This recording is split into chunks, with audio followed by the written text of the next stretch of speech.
Welcome back. We are here for the Between Dancing on Strings, episode 12. We have all the hunters here now, and we are here for night phase. So we are here to, hopefully break all of the roles that the hunters have been placed in for the King in Shadows play to hopefully restore order back to London.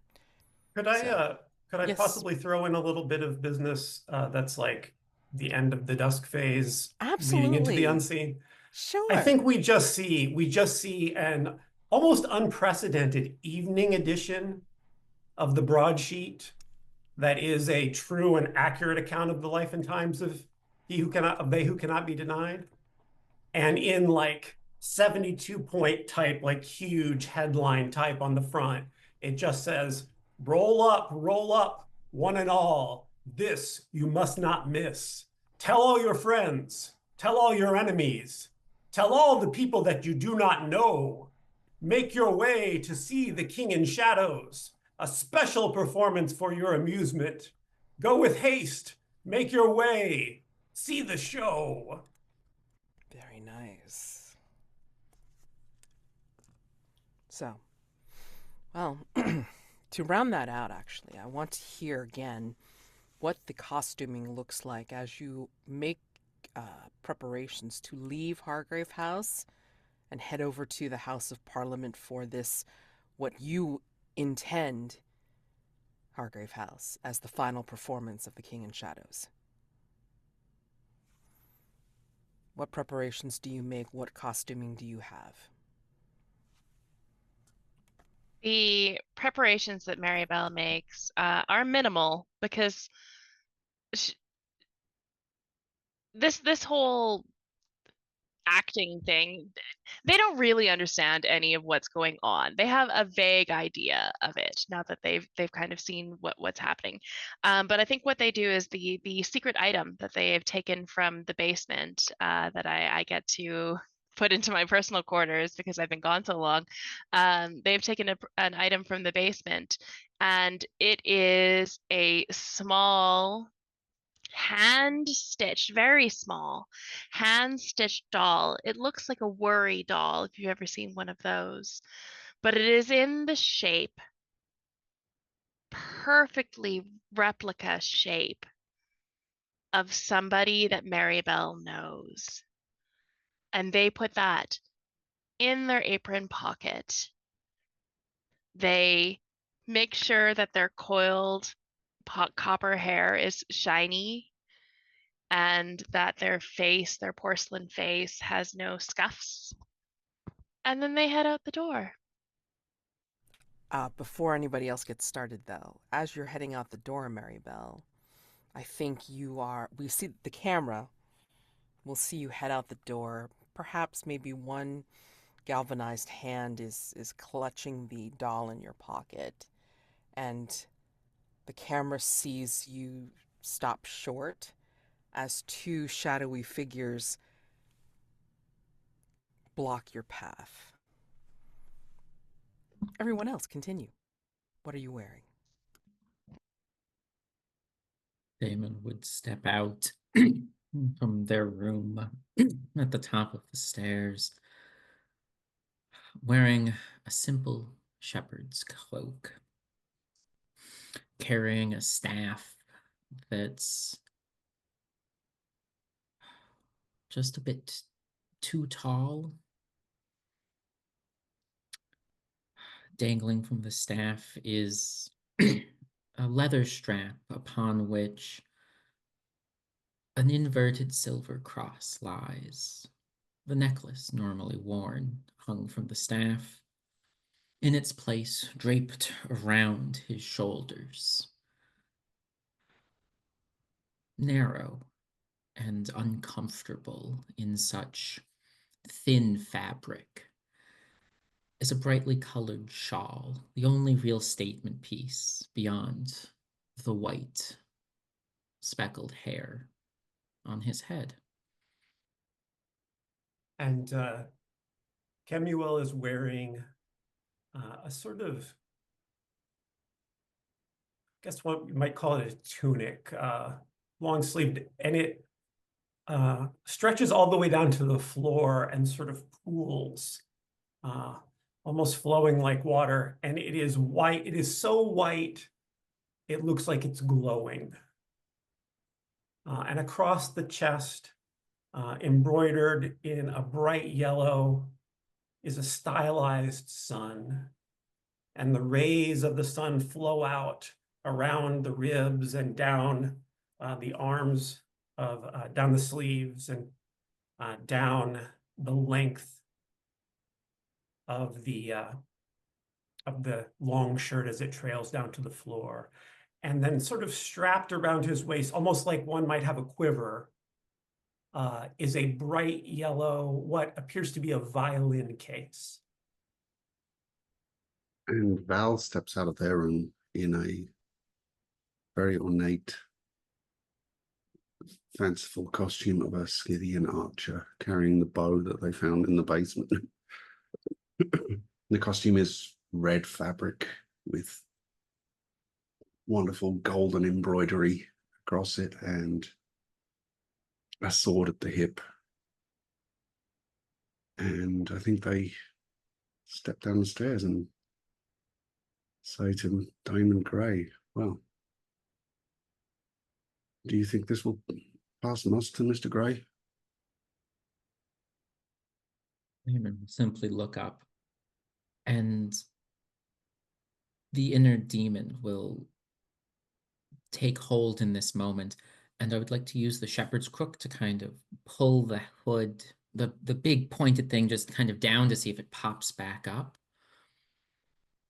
Did you steal this from Kemuel's closet? Not this time.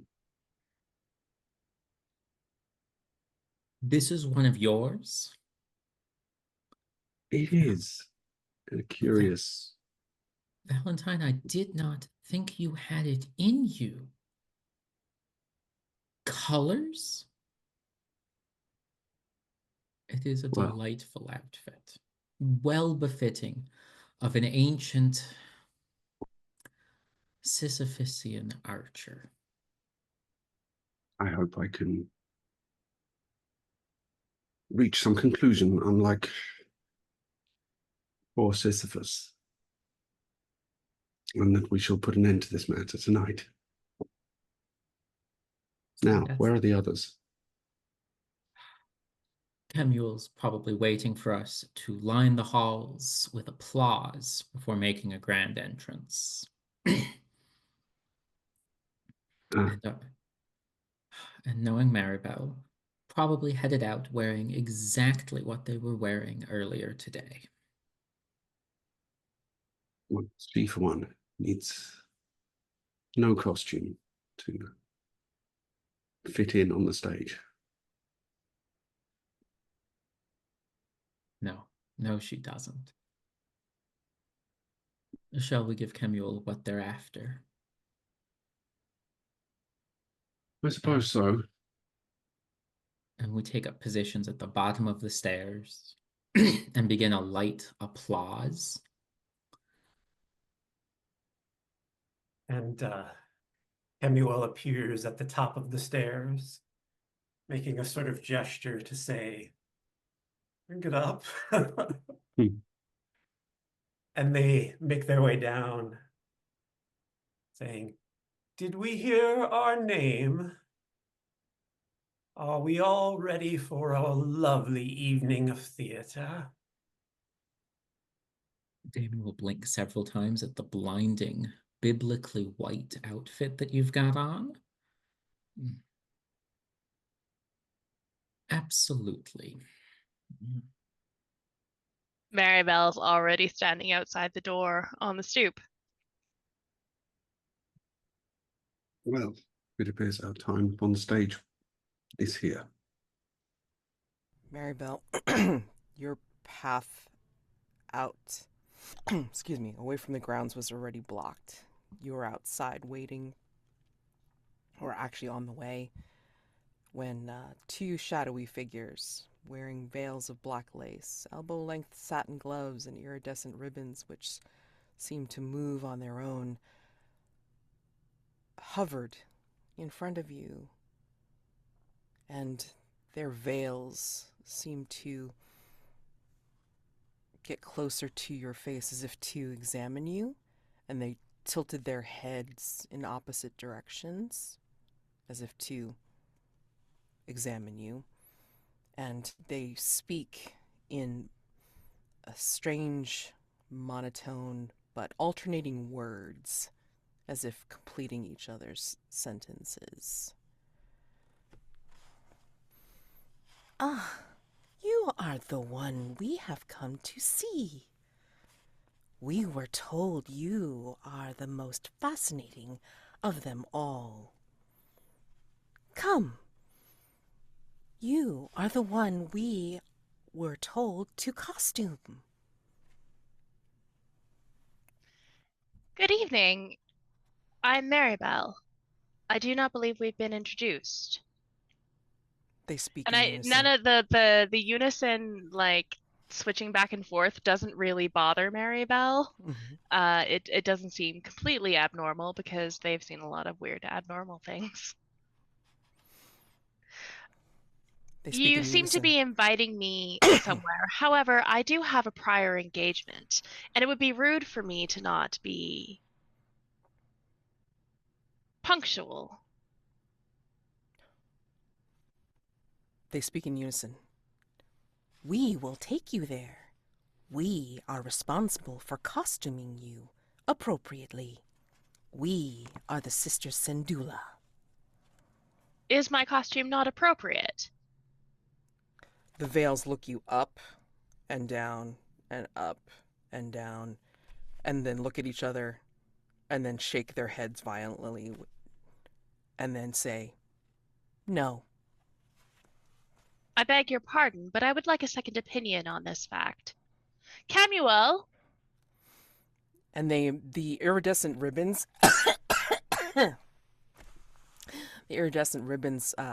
will, as you, I don't know if you turn back to look at the house or I if you do. are, okay, as you turn back to look at the house, the iridescent ribbons have grabbed onto you and will start to take you away. You can choose to do a night move if you'd like. Oh, I think it'd be fun to just be taken away.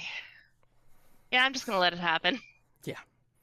But yeah, I mean, like, and Kemuel, maybe perhaps you hear Marybelle's uh, voice speak your name, but that's about it from outside I love before this she's drama. whisked away. Yeah. And so begins night phase. We will have the unseen being the bitter end. There is a brothel in Whitechapel, informally called the Bitter End, which, even by the standards of such disreputable places, is wholly wretched. A young nun, Sister Mary Edward Price, has taken it upon herself to help the Enders, stopping by once a week to provide them with counseling and light medical services. Let's meet the residents of the Bitter End. First prompt will go to Rob. Second prompt will go to Amanda. Third prompt will go to Jeremy. Fourth prompt will go to Mark. All right? So, excuse me. First prompt, Rob. Georgina, who is dying of consumption. How do we know Georgina is the most popular girl at the brothel? And remember, you're aiming to get an echo in the night, thematically tie anything that you mention in the unseen with anything mentioned in the hunter's scenes and vice versa. Could be something small, a smell, a sight, anything. I think there are piled up in Georgina's room next to her bed are gifts and flowers sent to her by well-wishers who have perhaps been frequent customers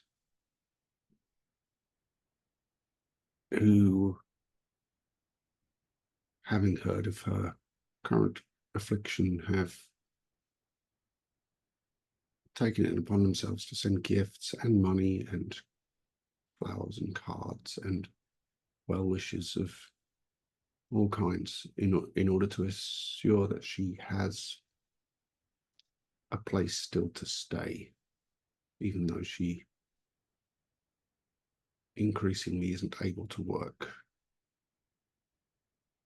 And yeah, that's just the most beautiful smell of, although it's a bit overwhelming, of the various different scents of the flowers that have been sent her. So yes, Kemuel, you hear distantly from outside Marybelle's voice call your name, and that's about it. After the fanfare, of course, them clapping and applauding you coming down the stairs. You also, Gentlemen, Valen, I believe Marybelle is calling us. Let's be on our way then. After you. They step out through the door, looking around. Perhaps she's gone ahead. It has gone ahead. you don't see Marybelle.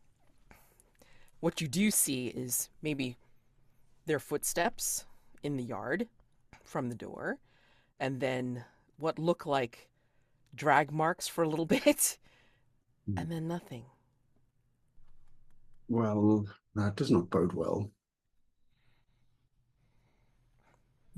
What do we do? Try to find Marybelle? Or proceed and hope that she finds us there? The two of you make your way to the theatre, perform your parts in the play. As the shepherd, I will bring back that which is lost from our flock. Very well. Indeed, your plan has the merit that it does not disrupt our evening of theater. Which is, of course, the most important concern. Ah, exactly right, Valentine. Shall we? I'm assuming you've hired a carriage to get you to House of Parliament to get you there quickly. Daymond, what is your plan? Hadn't thought that far ahead. Do the footsteps lead in the direction of Parliament, or do they, and please correct me if this was too meta of a question, do they lead in whatever direction spider silk seamstress locations for spider silk seamstress occur in? I think it's Savile Row. That's it. Yeah. It's where the tailors are Yes, located for that. that is correct. Yes. I guess making quick travel to Savile Row to try and pick up Marybelle from the tailors, assuming that that is where the footsteps lead. I mean, that's the direction that you can kind of make a guess at, I mean, but to confirm it, I mean, you can only make assumptions. Follow them as best as I can, looking for clues along the way as to where they've taken Marybelle. In the meantime, Marybelle, the sisters have almost essentially brought you. It's almost as if the iridescent ribbons have not only like held your hand, like held your arms as if they're kind of like arm in arm with you, but also as if like they've kind of dipped into the shadows a little bit with help, and then dipped out again, and then you find yourself in front of a shop, like one of the shops on this particular district. I do not appreciate being forced to a relocation against my will. But you will. And the sisters are talking, like, alternately, of course. But you will appreciate how much more appropriate and perfect you will be when we costume you for the play. Perhaps, but I suggest in the future you ask permission first.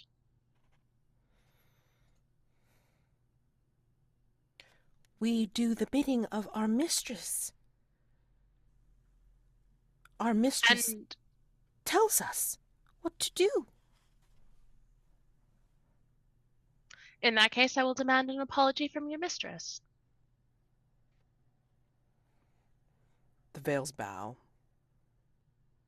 We will bring you to her now, as we make your perfect costume.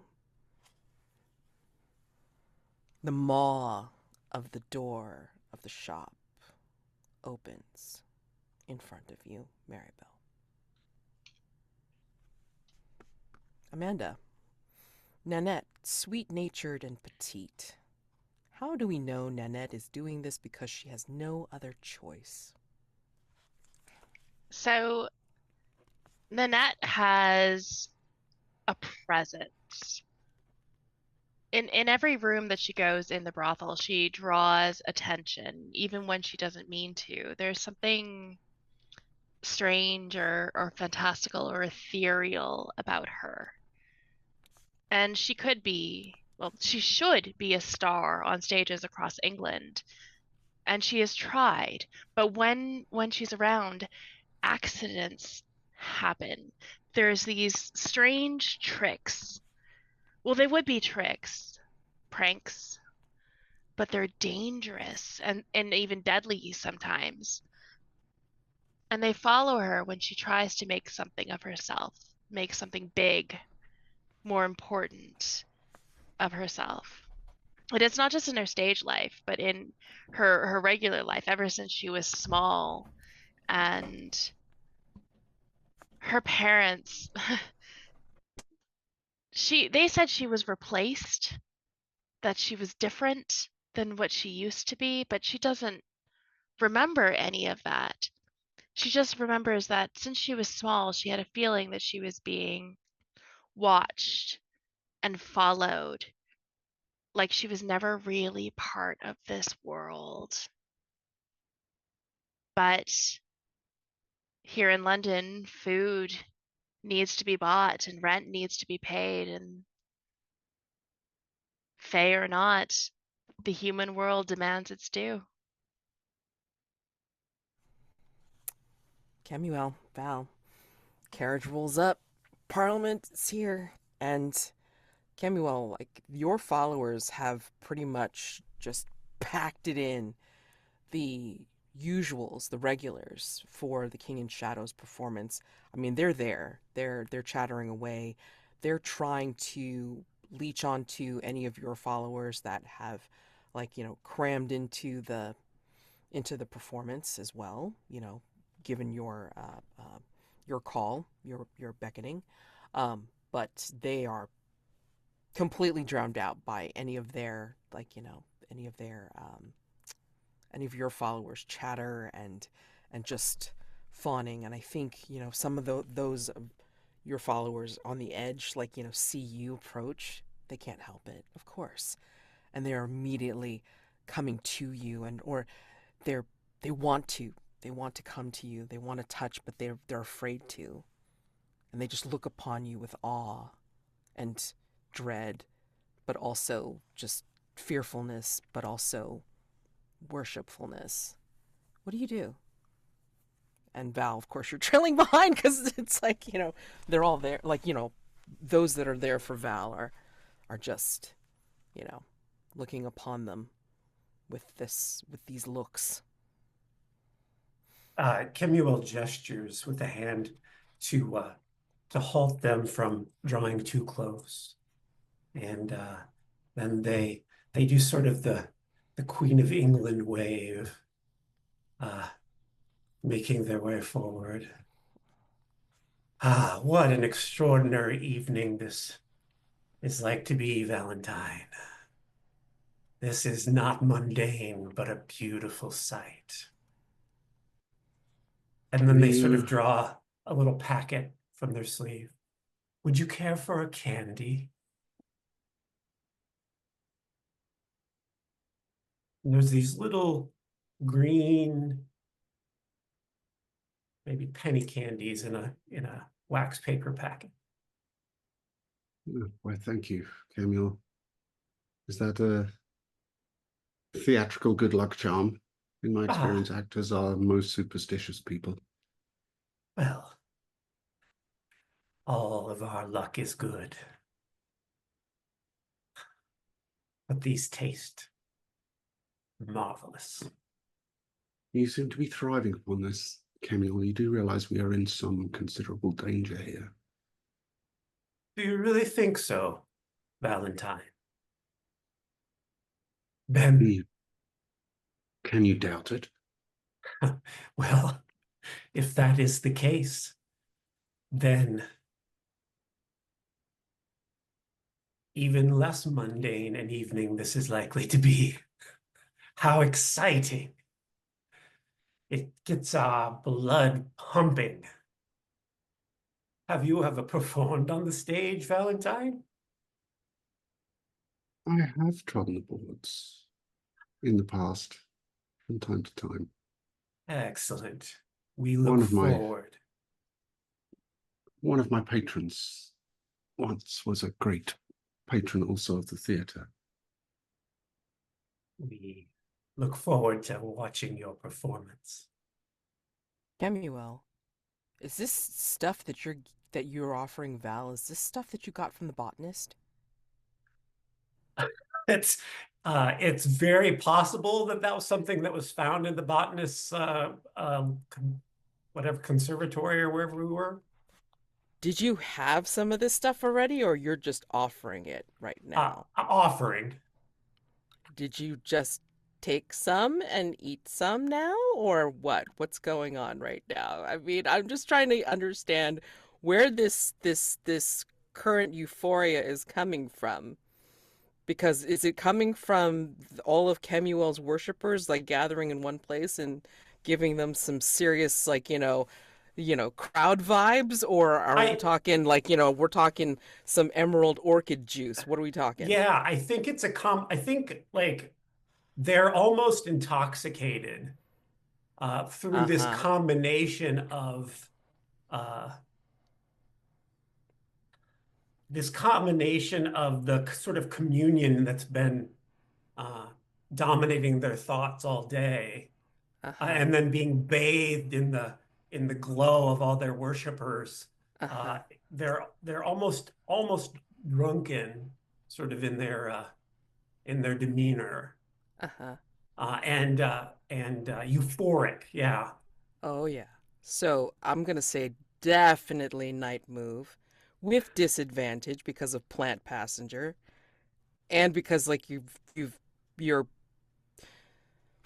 imbibed, and also because your followers are here and like juicing you up, through that. So definitely disadvantage with sensitivity, night move. What do you think will go wrong if you fail or lose your nerve?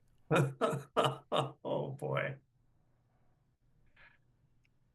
Uh, This is a convergence right now. yeah, would it's a we fucked up right now. So please I tell me what you guess think will happen. uh that they might sprout roots, and those roots spread out to their followers. Oh.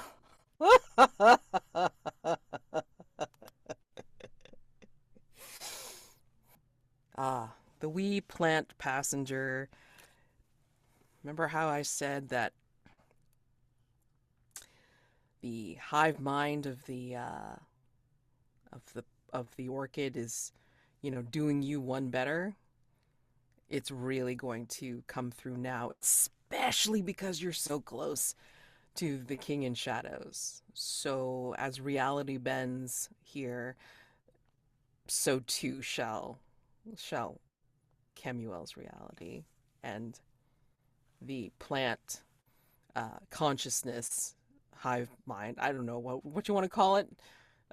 Cell mind will start to take over, and all of your followers that are here will be infected. Yeah. Amazing. Yeah, it'll be great. All right. Let's So, see. Disadvantage with sensitivity. All right. unless you have some kind Ugh. of PQ item to help you cancel it out.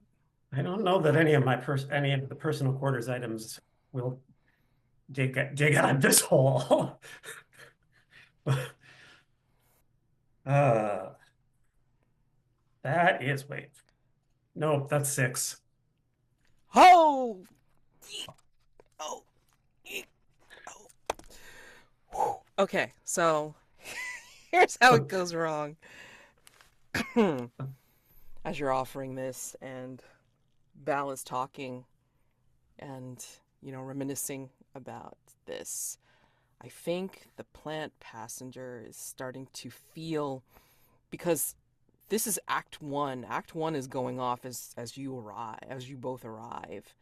And that chorus, the shadowy chorus, is piping discordantly, and I think it's all activating anything that you've heard, that you're feeling. The plant is waking up, and yeah, I think it's the camera's like, seeing like an internal view of the green, like, just starting to take over and pulse into your consciousness.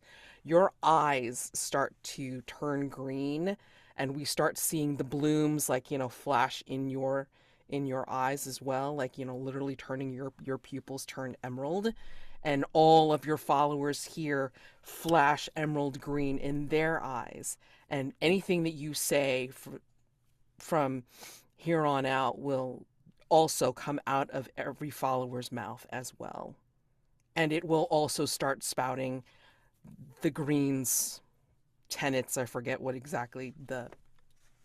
the botanist said, but you'll start spouting that stuff too. So we can run with that, or you need to put on a mask. I'll actually put it to the table whether do we want to run with that or I'm certainly willing. There's a lot of followers here, Kemuel. I'm inclined to put on a mask, but if anybody has strong feelings the other way, I'd be willing to consider just letting it go. Say it. This is talk about havoc. Uh, Wow. We haven't even gotten past the second unseen yet. It's great. As much as I'm all for chaos, this might be a little bit more than we can chew. how about I vote for letting the chaos reign, because that is me. Because Marybelle's not there yet. Yeah. I'm not there, so it's not going to affect me. So, Rob, you are the kingmaker here. You put me in the impossible position of what's clearly the right choice and not being the person who wants to be boring. So, Is it the right choice? Let's define right. So either we get a Kemuel mask, which are fabulous, or we get to Yes. see this play out. Yes. Because, I mean, again, no- you are correct. Like, you guys were correct. You're very much correct on how this thing is resolved, of course. It will circle back, like out of character, it will circle back that, you will resolve this. There will be order restored to London. What kind of order, we have no idea. But, it'll circle back. It'll just be whatever, It'll either be that For the or record, this. whatever gets decided, I'm here for either way. I know! Yes. It's Same. going to be Yeah. great.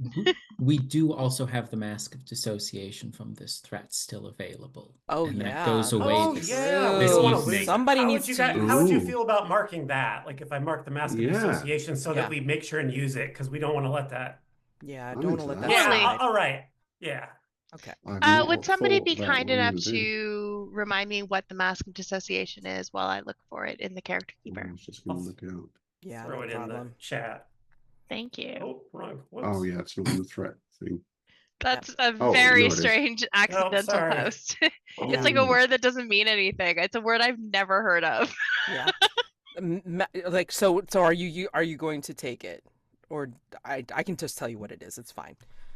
Masked Yeah, Association, each hunter narrates a time they felt like a stranger in their own body. Ooh, that one's fun. That is fun one. So, I mean, and if you don't use it, you're gonna lose it yeah, because I'll mark that. Mm. okay. That's a All right. good one. Bring it back to normal. As much as like Normal. as much as the chaos was calling to me, Yeah, that yeah. mask is a really good one. Yeah. So, yeah, so 7 to 9, you're good. I mean, like, that doesn't happen. It's like the green does not take all the way over. So, yeah. Um, you keep it together. You keep it together. The green does not take over and does not take over your followers. But I do want to know, like, how you are keeping it together because you do feel this tug. You hear the King in Shadow's first act, the piping of the discordant choir. You hear or you feel, it's like you feel it more absolutely now, especially because you've imbibed some of this green candy stuff, whatever the heck the botanist slipped you, whatever. And again, your followers are all here, and there's a lot of them in one place. Yes, you have the attention usually, but like, sometimes it's just like, like a few of them fawning on you at a time. This is a concentration of them that you brought, to back you up. So, and again, the King in Shadows has bent reality. I want to know, Kemuel, what does this feel like with all of these warring forces like beating down upon you, and how are you keeping grounded in this sea of sensation? Yeah, I think as that emerald colored candy dissolves on their tongue, uh, they plant their feet firmly to the ground, and we see almost a shimmer of green around them as the shadows from the theater begin to intrude. But that green starts to be eclipsed by the bright white of their robe, shining amidst the golden embroidery. And it's almost like this sort of sphere of the shadows flexing out a little, like the recession of these forces. And they sort of almost stumble a bit and then draw themselves back up straight, surveying the crowd. Val, I think, is Kemuel, like, kind of like, feels all of this and then gets themselves back together. I think you see at the edge of the crowd as you enter into the greater space where the play is being held. I think you see Mari gesturing to you. I'll step over to her. Good evening.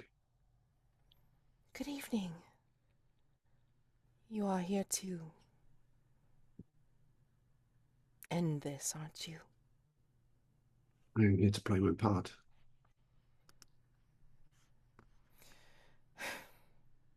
I am too. Oh, yes, and what part is that? The part of Mary or another role? Do you know what it's like if you are given all you've asked for and raised as someone's own, but you don't believe in what they consider their purpose, their mission? Do you feel you should still do as they ask or demand? I feel that depends on the nature of the promise you make to them and what you consider that honor dictates you must do. I've been raised to play my part, to You all follow. are. You seem different. How Are so? Are you different? Can you tell me what it's like to be free? I fear I have never known that. At least not for a very long time. She looks a little disappointed. I'm sorry if that is not the answer you wished from me.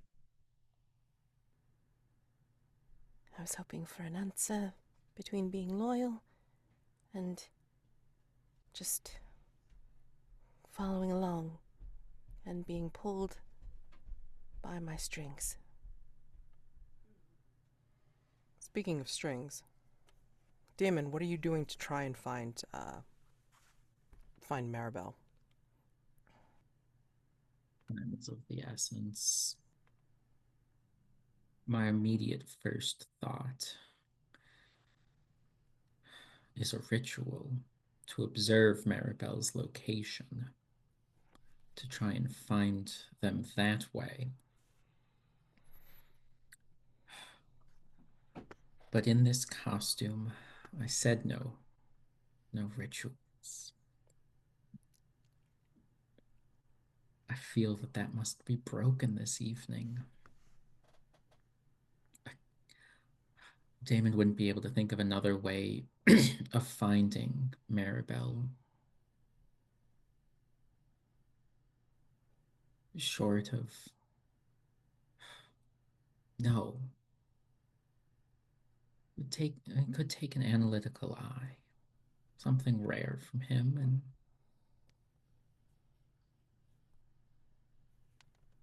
if Marybelle was dragged, Marybelle would be heavy, would she not? Marybelle is heavy.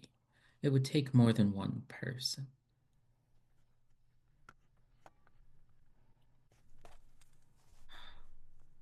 Daymond's working through all of this, probably out loud, going through the streets of London,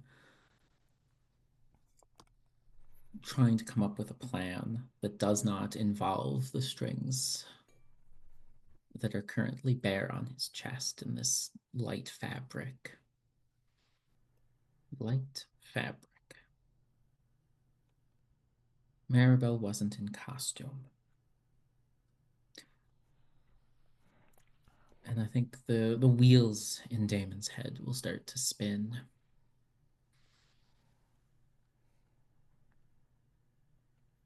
We've been told of a seamstress. He would probably once again say, probably to the shadows this time, as if talking to the entity that is always there, but deliberately not expecting a response. Intentionally not asking in the way that they know how to respond to. And he'd make a break for Savile Row, for the tailors of the spider silk seamstress. It is the most logical place. It just takes him probably a little while to figure out that that's the best course of action when he doesn't have a cheat code to ask. She is there. I just don't know why you did not think to consult all of your resources, says a voice behind you. I made a promise to someone this evening that while dressed as I am for my part, in tonight's play that I would play that part. A simple shepherd does not know how to tug at the strings. A simple shepherd knows how to make threads where none existed, to pull the wool off of his flock's eyes. Why pretend to be the shepherd when underneath the clothing is the wolf that snarls underneath? Says the woman in the cloak, who lifts up her hood and stares at you with eyes that look similar to your own, but with a smile that looks placid, just as she did when she saw you at the House of Parliament earlier. Sometimes you need to see the world through different eyes. The puppet master, and I would bow slightly and point, gesturing with a full hand, must sometimes look from the view of the audience. What will they see?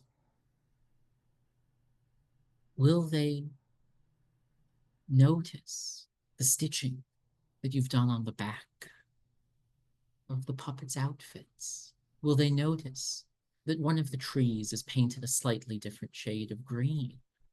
Will they notice that one of the voices you make is the same as your own? And you have to ask yourself these questions, not from your eye, not from the eye of that which holds the string. And Daymond will wince as he sort of pulls a thread before letting it retract back in. Sometimes you have to ask, and he'll reach down to a point that isn't normally visible by his elbow and pull that string from the other end, wincing in pain at the same time, from where that string is attached.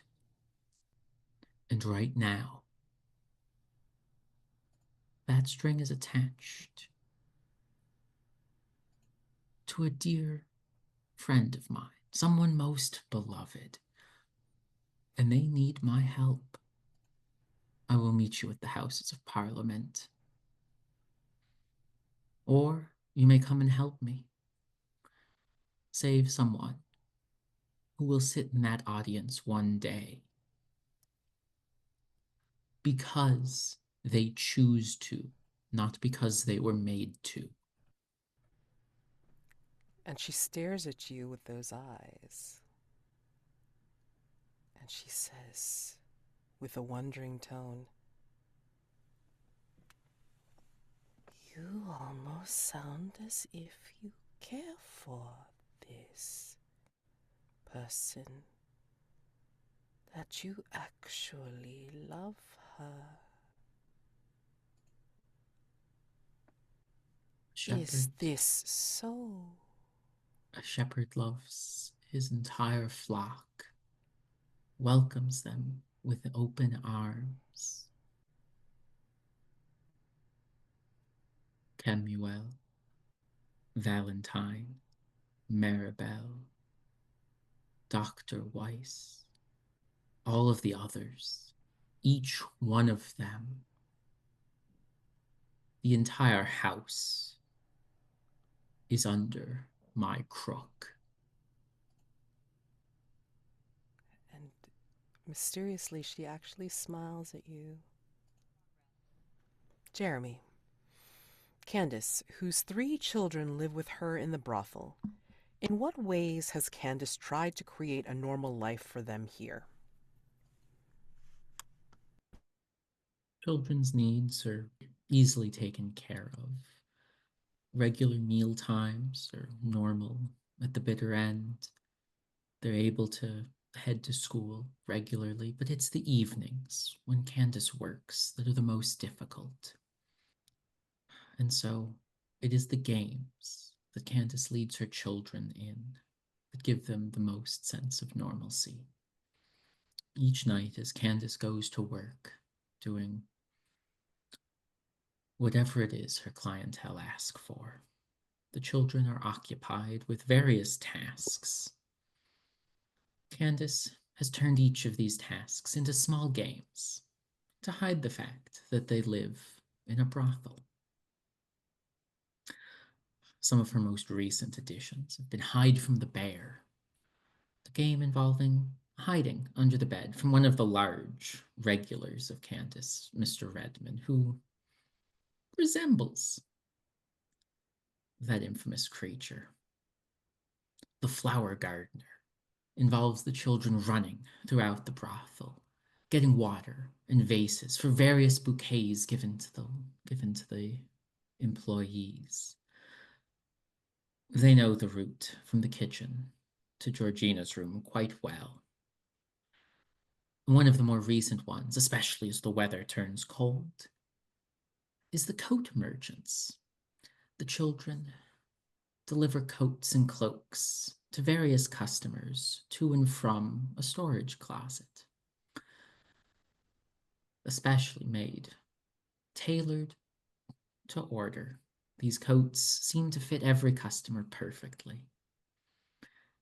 And it is these games that when the children will grow up, will cause them to not recognize that they spent every night in a brothel. They had fun. They played games. They were normal. Marybelle, you enter this shop at the prodding of the sisters who flank you on either side.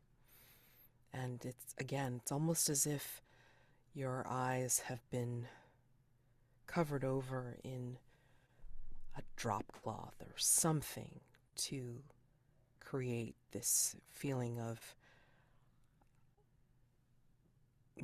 surprise.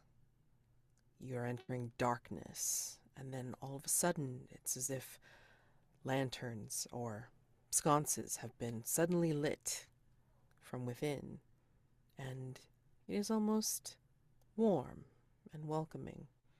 You find yourself in a space of folded fabrics, and further along is a space of a raised dais with 3 mirrors and a woman, tall, fashionably dressed in veils and scarves and an extravagant gown, beckoning to you.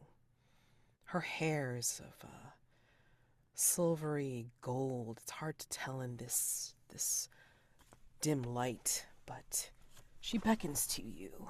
She's quite beautiful. And as you approach with the sisters at your side, she says, "Ah, you are quite the unique one. My followers have exceptional taste. They never settle for the drab or the mundane. They come to me because I offer the chance to be transformed into the person they've always dreamed of. Tell me, what does your heart truly desire? My assistants here, the sisters, can make this in a twinkling. But I want to hear from your mouth, your lips, exactly what you truly dream of, what you truly want to be. I am Hazel Beaumont. You are? Madame Beaumont, if I may. I am Marybelle. It is quite a pleasure to meet you. Pleasure's all Your mine. and Marybelle does a very demure, socially appropriate nod, bow. Your assistants absconded with me, despite the fact that I had prior engagements, and I find that, well, quite rude. to be honest, from a societal norm that I am trying to adhere towards. And I do believe that, unfortunately, you owe me an apology, as your assistants deferred that upon to you. You are so correct. And she gets closer to you, and first she puts a gentle white hand on your shoulder, and then she comes around and puts her full arm, drapes it with these silken veils on your arm, and then she places the other hand on your shoulder and gets very close to your ear as she puts her face next to yours, looking in the mirror. Marybelle does not phase her in Mhm. any way. Yeah. Oh, yeah. No, but as she's looking, she's getting close to you and then like looking in the mirror, at your reflection, at the both of you. And she says, I do so apologize. It is my faux pas. It is my societal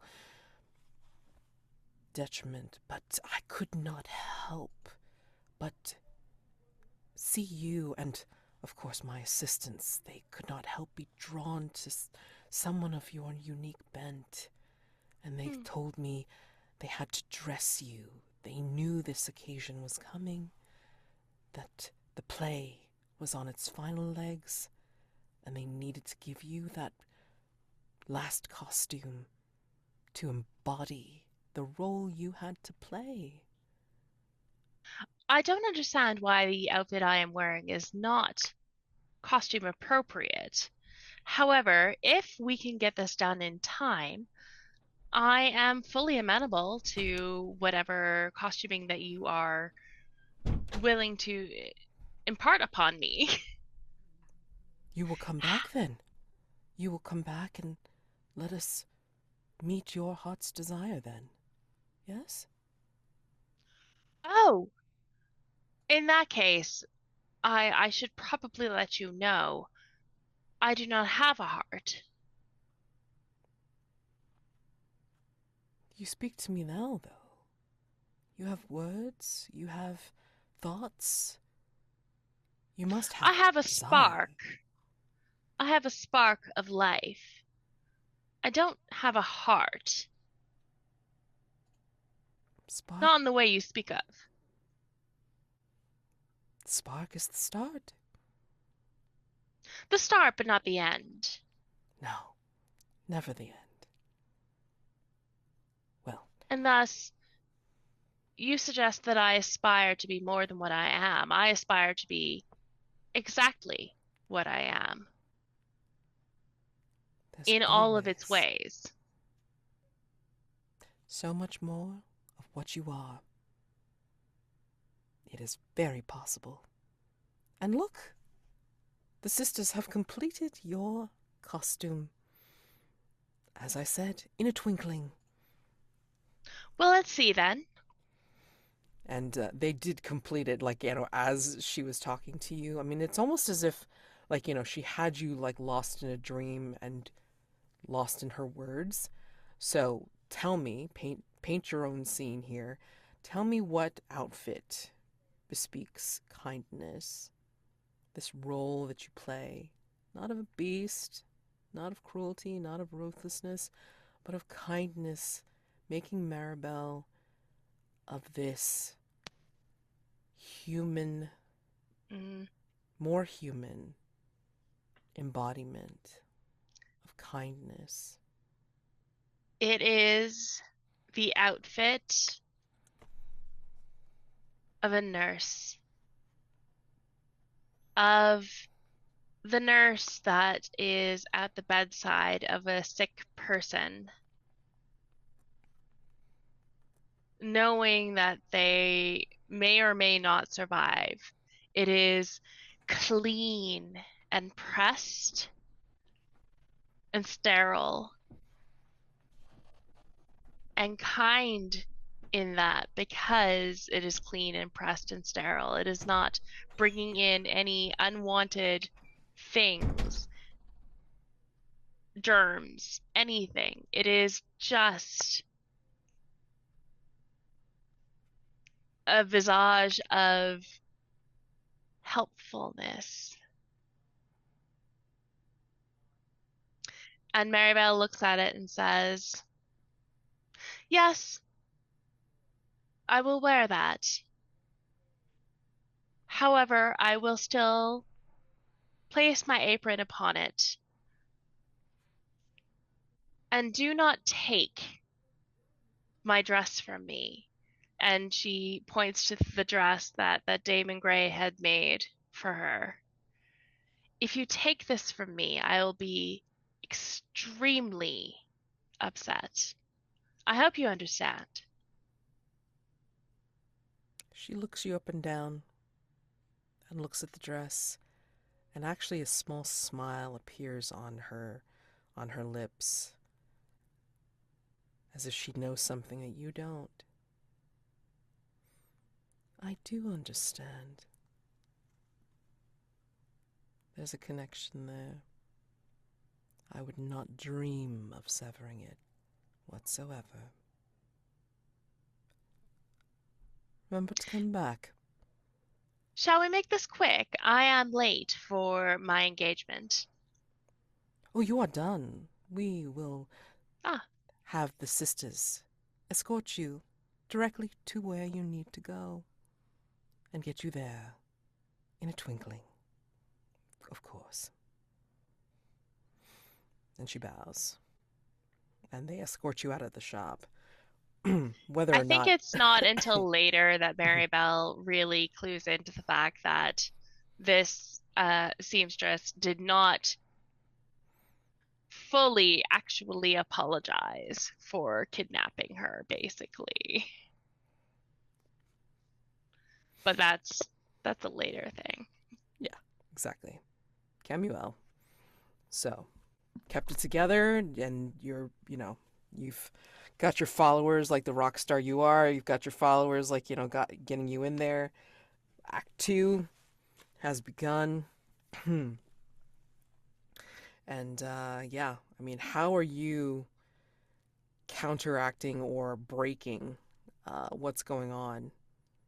Or are you just like having your followers dogpile the stage, or are you upstaging people on the stage? Tell me how this is going, and Yeah, Val, tell me how you're assisting or abetting Kemuel's actions.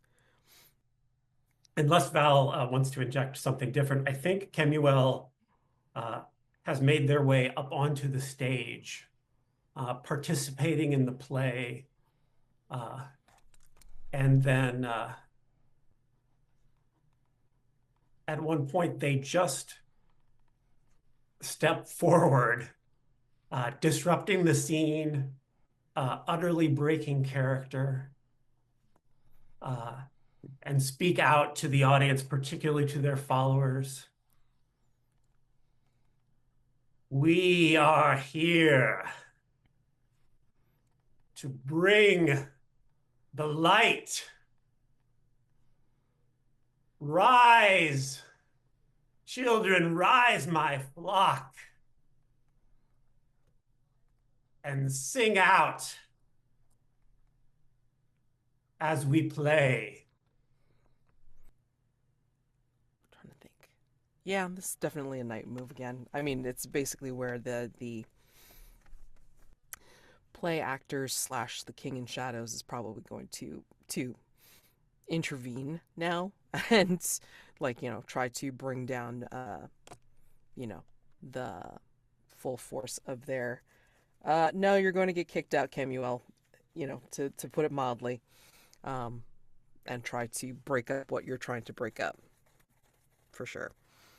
So, how do you think this is going to go wrong? Kemuel is afraid that they will actually be overshadowed by the occluded king, uh, that their performance will be upstaged. Overshadowed and consumed by the occluded king. That's how it's worse. That is worse. I'm going to just basically say it. The occluded king is going to make you his bitch on stage in front of your followers. Yeah, that's how it's worse. So, Sensitivity, because this is Okay. the reality bending threat. I think as Kemuel's as the last of his words sort of ring out and reverberate through the theater, echoing in the ears of his followers, he reaches into that case at his hip. They draw forth a pale white violin, uh, but not white like the shining of his cloak, but almost a sickly yellow white, like old bones. And the bow is gnarled and grizzled, and they begin to play a screeching tune.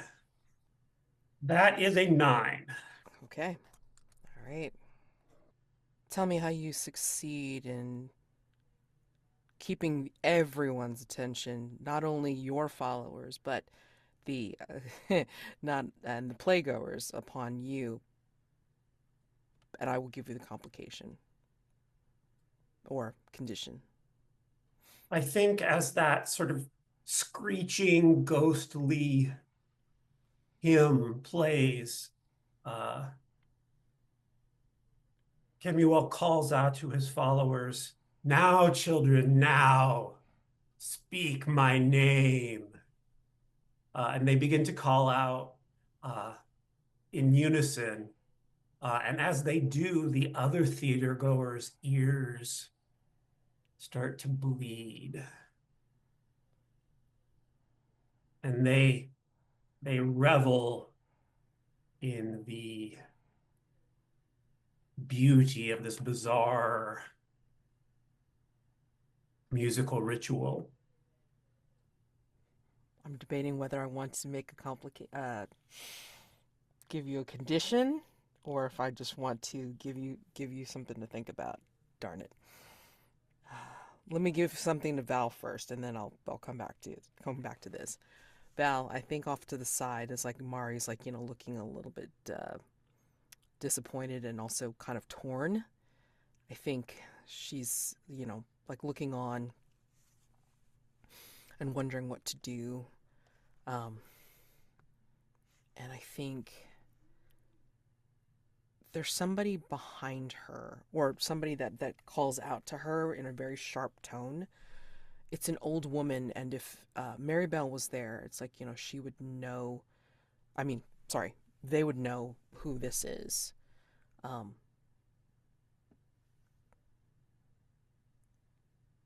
Marie, come here right now.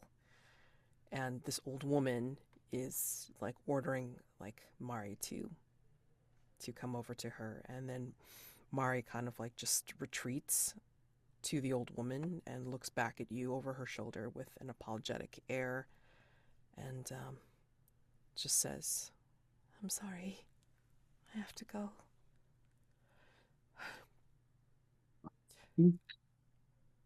I reach out my hand and put it on Mari's shoulder and say, "You will always have a choice."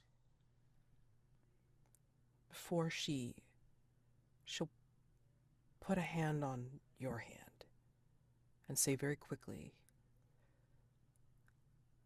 "I only have a choice if I have courage." And then she'll tear herself away and go to the old woman before she disappears into the crowd that's like chanting and calling out to Kemuel and getting lost in the crowd. Do you want to do anything here? Because I think at this point it's like you're gonna see looming behind Kemuel is the king in shadows. Well, that is time for my part in this, right? Mm-hmm. My role is the role of the king's bodyguard slash soldier who betrays him. So I think Val turns from Mari with a backward glance, wishing they could find the right thing to say, or could have found the right thing to say. but were trying to be honest. And yeah, then with a determined look on their face, just kind of leap up onto the stage and pull that bow that we found in the basement, as though to stop Kemuel, but I'll use it to stop the king. Hmm. So, night move. Very much a night move. Holy crap. Um, uh, is this vitality? I think so. That's what makes sense to me at the moment. Yeah. Dice. Oh, let me just also see. I forgot to check for your conditions if there's anything that. Or does the conditions like actually help you? I forget. The conditions increase my vitality, but they can still, if any conditions are relevant, they would still give me a disadvantage. I don't know. I mean, I'm not gonna make them affect you at this point because I mean, like you're drawing a bow. I don't think that they're. Yeah, Can I I don't think they're mark affecting the you. can I mark the horse bow to give myself Yeah, advantage? yeah. Go for it. Mm-hmm. That's a 10. No, Yeah. 11 Uh, with the vitality bonus. okay. All right. So tell me what this looks like as you like. Maybe it's like instead of aiming for Kemuel, you're aiming for the included king. Tell me what it looks like. Yeah, I think the king, I don't know, there's some kind of gesture of command from him. And Val turns from Mari and vaults up onto the stage, drawing a bow and knocking an arrow in a kind of single movement. And but as they're bringing it up, they kind of raise it and move past Kemuel and instead shoot straight into the kind of void where the king's face presumably is. I want to know what that the after effect looks like because as the arrow goes through the void of the maybe goes through an eye socket, like where the mask slash crown is, like it almost like it implodes, like as if it's like starting to get sucked in. Mm.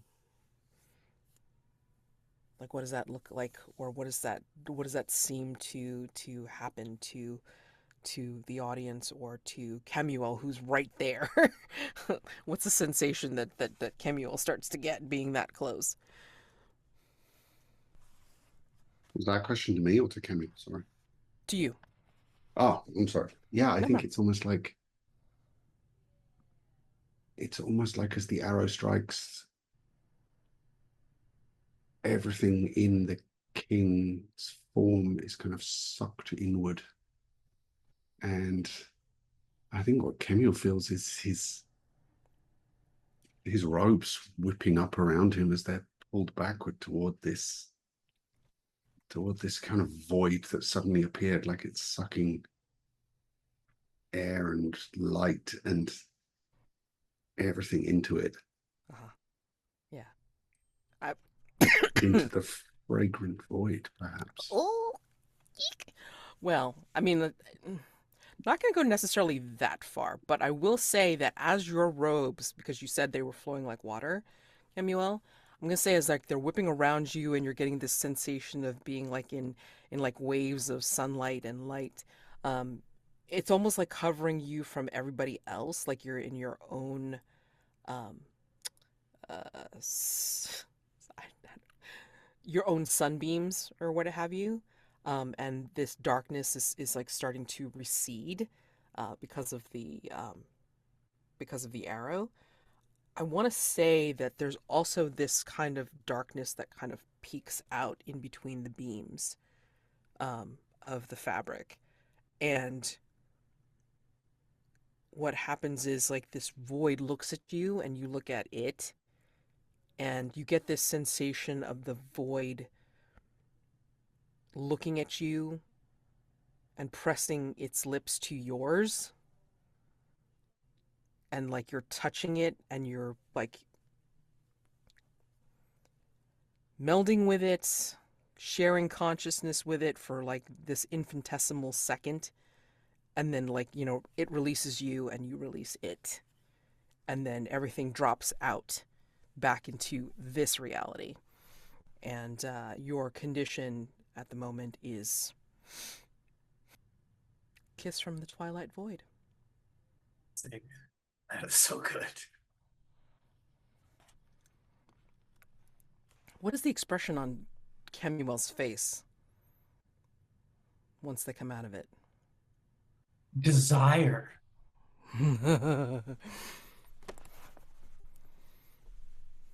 And that's what you see on Kemuel's face once that happens, Val. And all of the followers, including the you know, the people that were fans of the play, everyone's cheering because it's almost as if like the lights have turned on, or the darkness has receded it back into the corners for some weird reason, and like everything, reality has dropped into sharp focus once the king has, like, you know, popped back into, has gotten sucked back into that that other dimension. Who knows? And Daymond. And as I Yeah, go ahead. I was just going to say, as maybe the crown that we saw before clatters to the floor, Mm-hmm. Val takes another arrow from the quiver on their hip and knocks it. Doesn't raise the bow, but holds it at the ready and moves to stand between Kemuel and this crown that's on the floor. Do you fire, or do you? No, I don't even raise it, but I just stand there protecting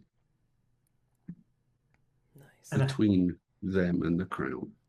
I think as Kemuel's hungry look is blocked by Valentine's determined visage,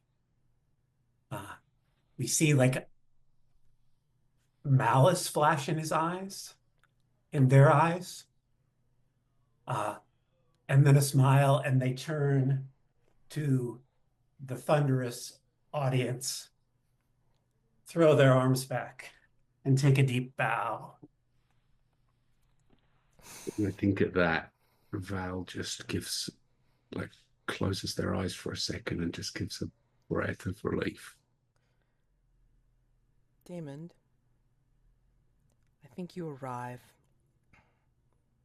at Savile Row just as Marybelle gets escorted out by the sister Sindula. She is, or they are, in a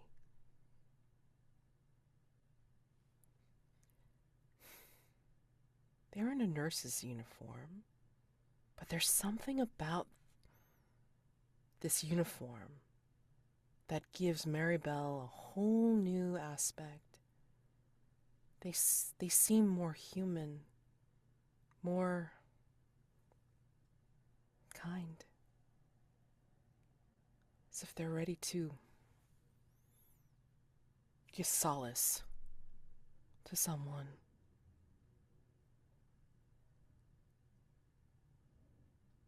What do you do? I mean, the sisters actually pause, as if they know that you're there.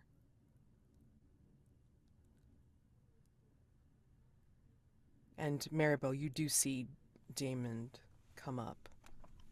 Oh, Mr. Gray, are we both late? Oh, Marybelle, I I hardly recognized you in that. Am I truly not that recognizable in a different outfit? No, for a moment you reminded me of someone I used to know. I feel that is the importance of costume, is it not? Yes, yes, it is. Remind me, when this is over, to tell you about her. Sister Tabitha was a wonderful woman. Hmm. May I ask why you're here? Should you not be at the theater? You went missing. Yes, that is true.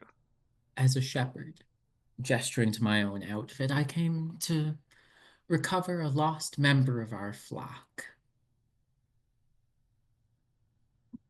A shepherd, you say? I appreciate your concern, but I do not understand the term. A sheep herder? They are someone who watches over a flock of sheep. Are you saying I am a sheep? A animal that has no self-concern? It is a Or metaphor.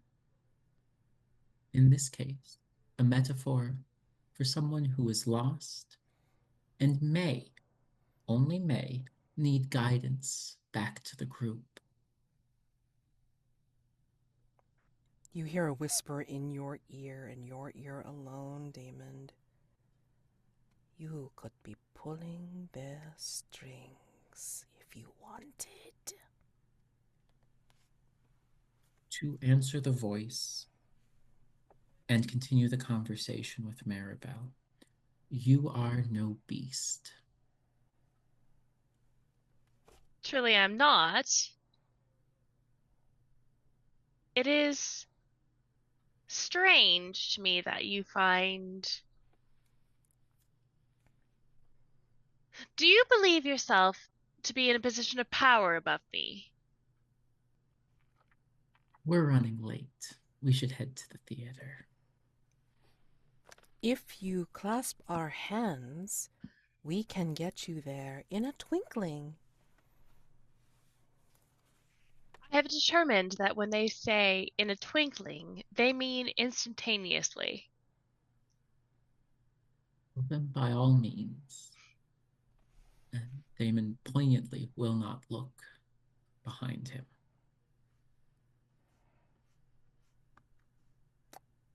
And as you grasp their hands to the last unseen, Mark, Mabel, who has gotten a bit long in the tooth. What does Mabel try to do to keep up with the younger girls? I think we open on a close-up. We see Mabel looking in the mirror, her finger tracing the spidery wrinkles at the corners of her eyes, dabbing with powder.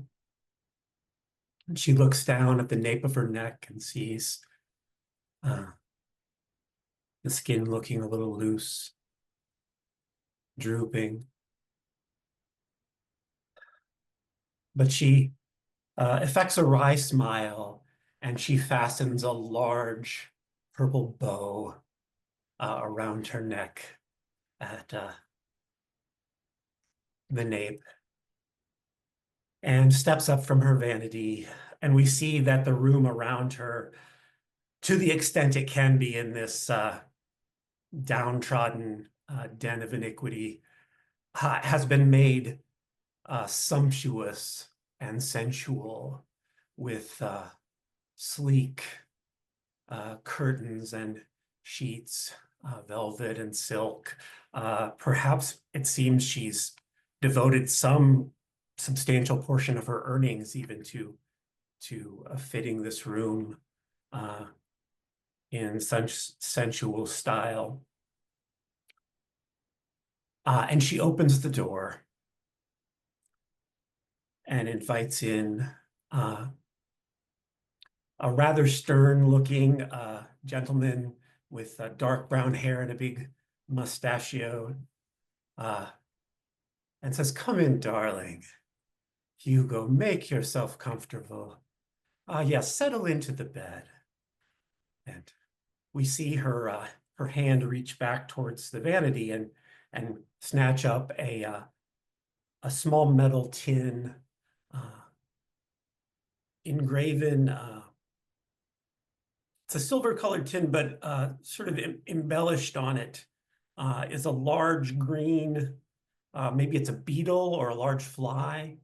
And she opens it. There's little white tablets, and she says, Hugo, you must try these candies, fresh off the boat from Spain. They're delightfully sweet. And here, wash it down with some of this brandy to warm you, to stir the fires of your passion. And as this admixture of something begins to take effect, Hugo flushes and cries out almost in pain. Yes, I do. The ardor burns in me. Come to me quickly. And then as the curtains close, the door creaks shut in front of us and fades to black. Obviously, as the occluded king has disappeared, the Act 3 kind of descends even into, or actually as Act 3 kind of like just peters out. It's almost as if the Duchess, the Knave, and the Prince forgot how it works. They lost purpose when the lights came on and reality snapped back into place. And it's just resounding in cheers for Kemuel and their fantastic performance. And this is what you hear, Marybelle and Daymond, as you enter into the House of Parliament and see Val on stage looking... What are you looking like, Val? As you're standing there and watching Kemuel get all the accolades. I think there's a look of wary relief as, yeah, Kemuel stands there basking in the limelight. Good for him. And one of his supporters throws a bouquet of flowers up at him. That crown is still there on the stage, though. What do you do with it? I think I need to find a safe place to store it. Or I need to get rid of it somehow. Just so you know, Marybelle and Daymond, as you appeared in front, or, appeared in front of the House of Parliament, Sisters of Sandula had disappeared. So how does this end? And dawn starts to streak across the sky. Daymond will grab Marybelle's hand, and much like actors raising hands before a bow, loft Marybelle's hand and begin walking calmly down the aisle, leading Kemuel's followers in song.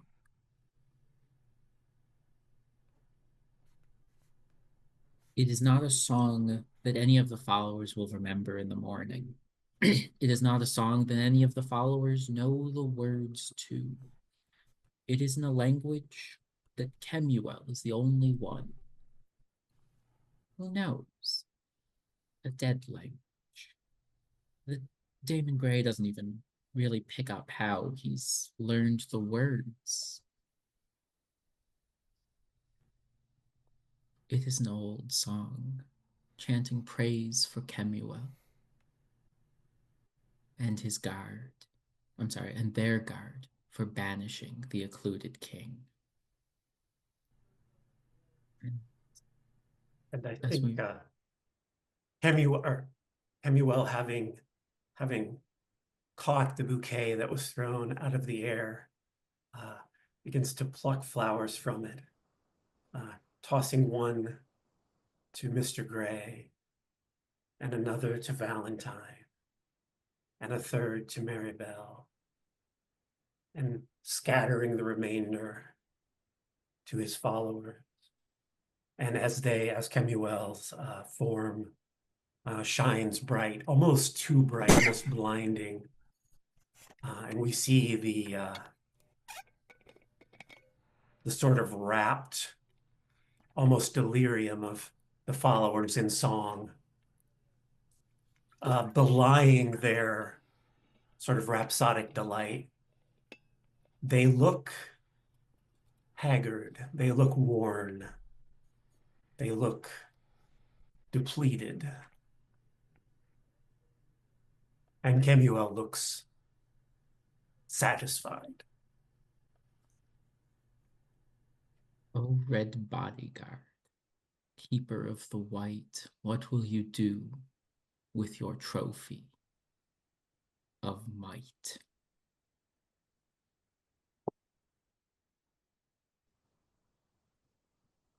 I think Val bends to pick the crown up, but almost like trying to pick it up without touching it.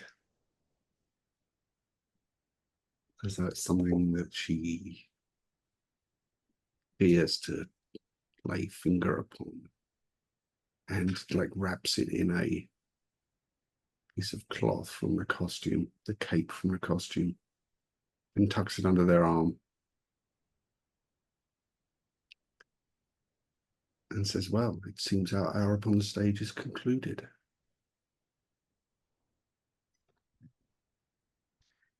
Marybelle, hand in hand with Mr. Gray, walks up onto the stage, having missed the entire performance. But she turns around and does a very polite curtsy and picks up the flowers that are being tossed on the stage mostly for Kemuel, let's be honest, mostly for Kemuel, and then turns away to find water to put them in, because these are tokens of admiration and they should be preserved. But they turn back to the audience, and a voice that is projecting, but maybe not to the entire theater. Hello, I'm Marybelle. I do hope you realize this was all play acting. The people on the stage are performers. None of this is real. And should you believe it is real, perhaps you need to seek outside assistance. Hargrave House, for example, is a very good representative of outside assistance, should you need to seek our help. And then they turn away again and go find water for these flowers that they have gathered. And I'm going to close out night phase. It is the darkest before the dawn because Hattie is huddled in a corner of Hargrave House in terror as there are horrid, deep banging on the door, the front door of Hargrave House. And she shudders and quakes at every bang on the door, and outside is a specimen over 6 feet tall, almost 7 feet, of muscled, testosterone-ridden masculinity, and just for fun, with a manic grin on his face, just banging against the door and with his fists, and then finally stops when handed a delicate-looking invitation. And someone saying, "It didn't have to be that forceful. It was just to indicate that there was someone calling at the door. But this does get someone's attention. Thank you." And this delicate invitation gets placed on the door by a nail that's hammered in by a meaty fist, and it says, "You are invited to an autumn masquerade."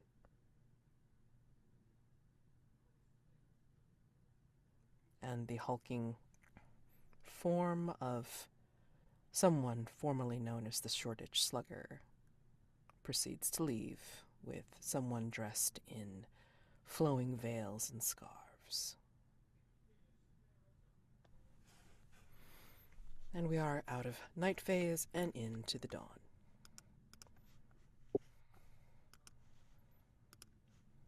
Okay, let's take a We look at fucked this. up, friends. Shoreditch Slugger is now a servant in the mastermind. But you resolved the king in shadows. Aren't you so But proud? we resolved it. Hooray us. Yay! It's fine here in the between.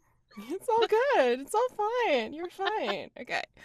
And of course, Oh, I'm a dork, and I Lord. forgot to paste up rewards and stuff. So anyway, it's all right. We're I'm gonna all just. we're still reeling, so you got time. Is I that know. It's all right. It's all good. is that what the between stands for? What? Between saving the day and absolute insanity and Yeah. chaos? Okay. Got it. Okay. So I'm gonna just say them, and then I'm just going to post them into the listing in, later on once I figure out how to go ahead and do that. Rewards. You pick from Mask of Comedy. Narrate a flashback to a time you were ridiculed for defying the expectations of a social role that you occupied. The Mask of Tragedy. Narrate a flashback to a time you took pleasure in the suffering of someone else. Oh my god. A featureless gold mask from the Night Tap. Add it to your personal quarters. Your script has been rewritten. Unmark a mask of the future or clear a permanent condition. Or a memento from the investigation. Ask another hunter what it is and then add it to your personal quarters. Okay, so I'm just going to post this in the Discord chat because that's easier for me. Hold up. Does Yep. that mean I could clear Most Beloved? I believe so. Yes. Yeah. Which Yeah. means somebody else could take it. You done could, yes. Oh, interesting. Yep. All right. It's a possibility. I mean, you don't have to, but you could. It's something. Okay, so it's in the Discord chat. All right, and then translate it into the thingy. So pick as you will. All right, and then that's the rewards. While you're figuring out what you guys would like to take, let's go ahead and do some dawn questions. All right. Kemuel. Hunters did answer a question. Yes. Hunters did resolve a threat. Yes. Did you experience an echo in the night? I think so. Yes, I was trying to echo Kemuel offering Valentine or having the candy and offering to Valentine. Yeah. Oh and yeah. the I caught that. and then I also was doing kind of a lame pun on the bow Valentine and the bow I around caught him. it. I caught it. Yeah, It yeah, wasn't yeah. lame. Oh, It yeah. was You were, fun. yeah, you're always trying to like, trying to get like, more ahead so this way you can definitely get it. Yeah. I get. You're Yes. fine. You're good. Okay. Did you express a clear preference for the beautiful over the mundane? I don't know that they had much opportunity to do that a ton this time. Okay. But also to But remember you have the whole cycle. So do you remember doing it like during last day phase? I don't think so because last day phase was all the stuff with the Emerald Orchid. Although they may have talked about how beautiful the Emerald Orchid was. I don't know if that Yeah. counts for that. I mean, like you weren't listening to the professor's blather or anything like that. So if you want to take that point, you totally can. Yeah, I'll take it, sure. Did you secretly show a vulnerable side to someone? Yeah, so this time I think that did happen last time with Daymond. Yeah. Go ahead, Ted. Take those points, add them to your XP track, and then clear your advancement.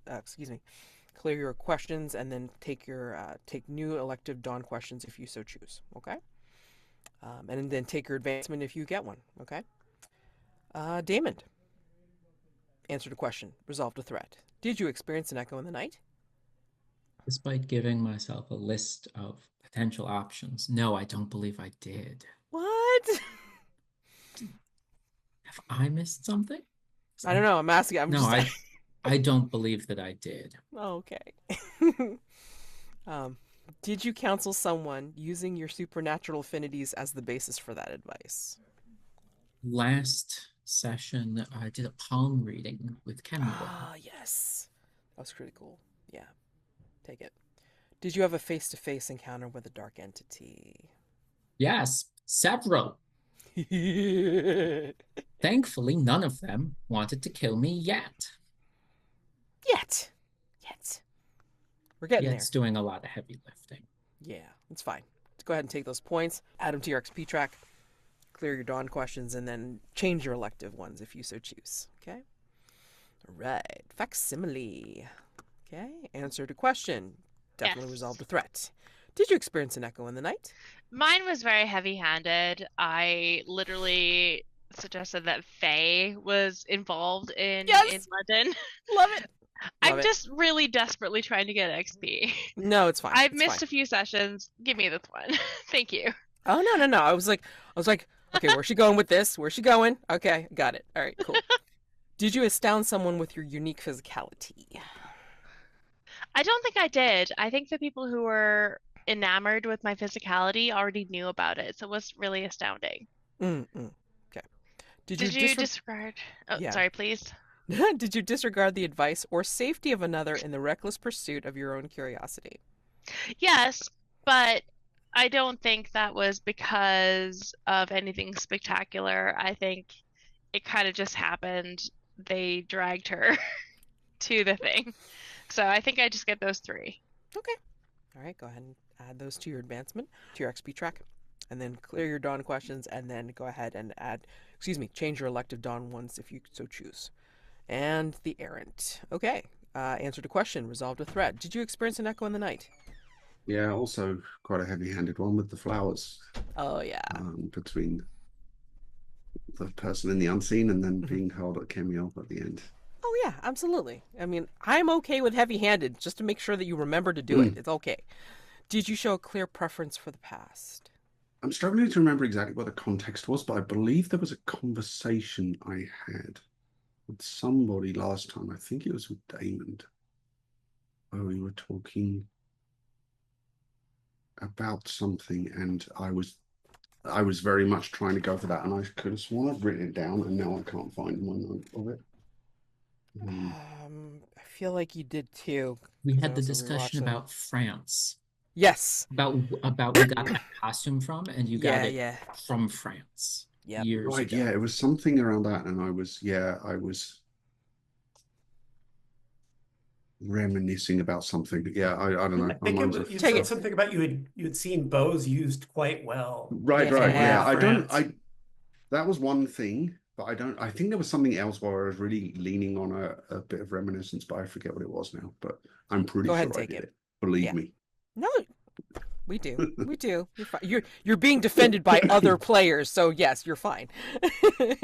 Did you veer from your vows and punish yourself for it? No.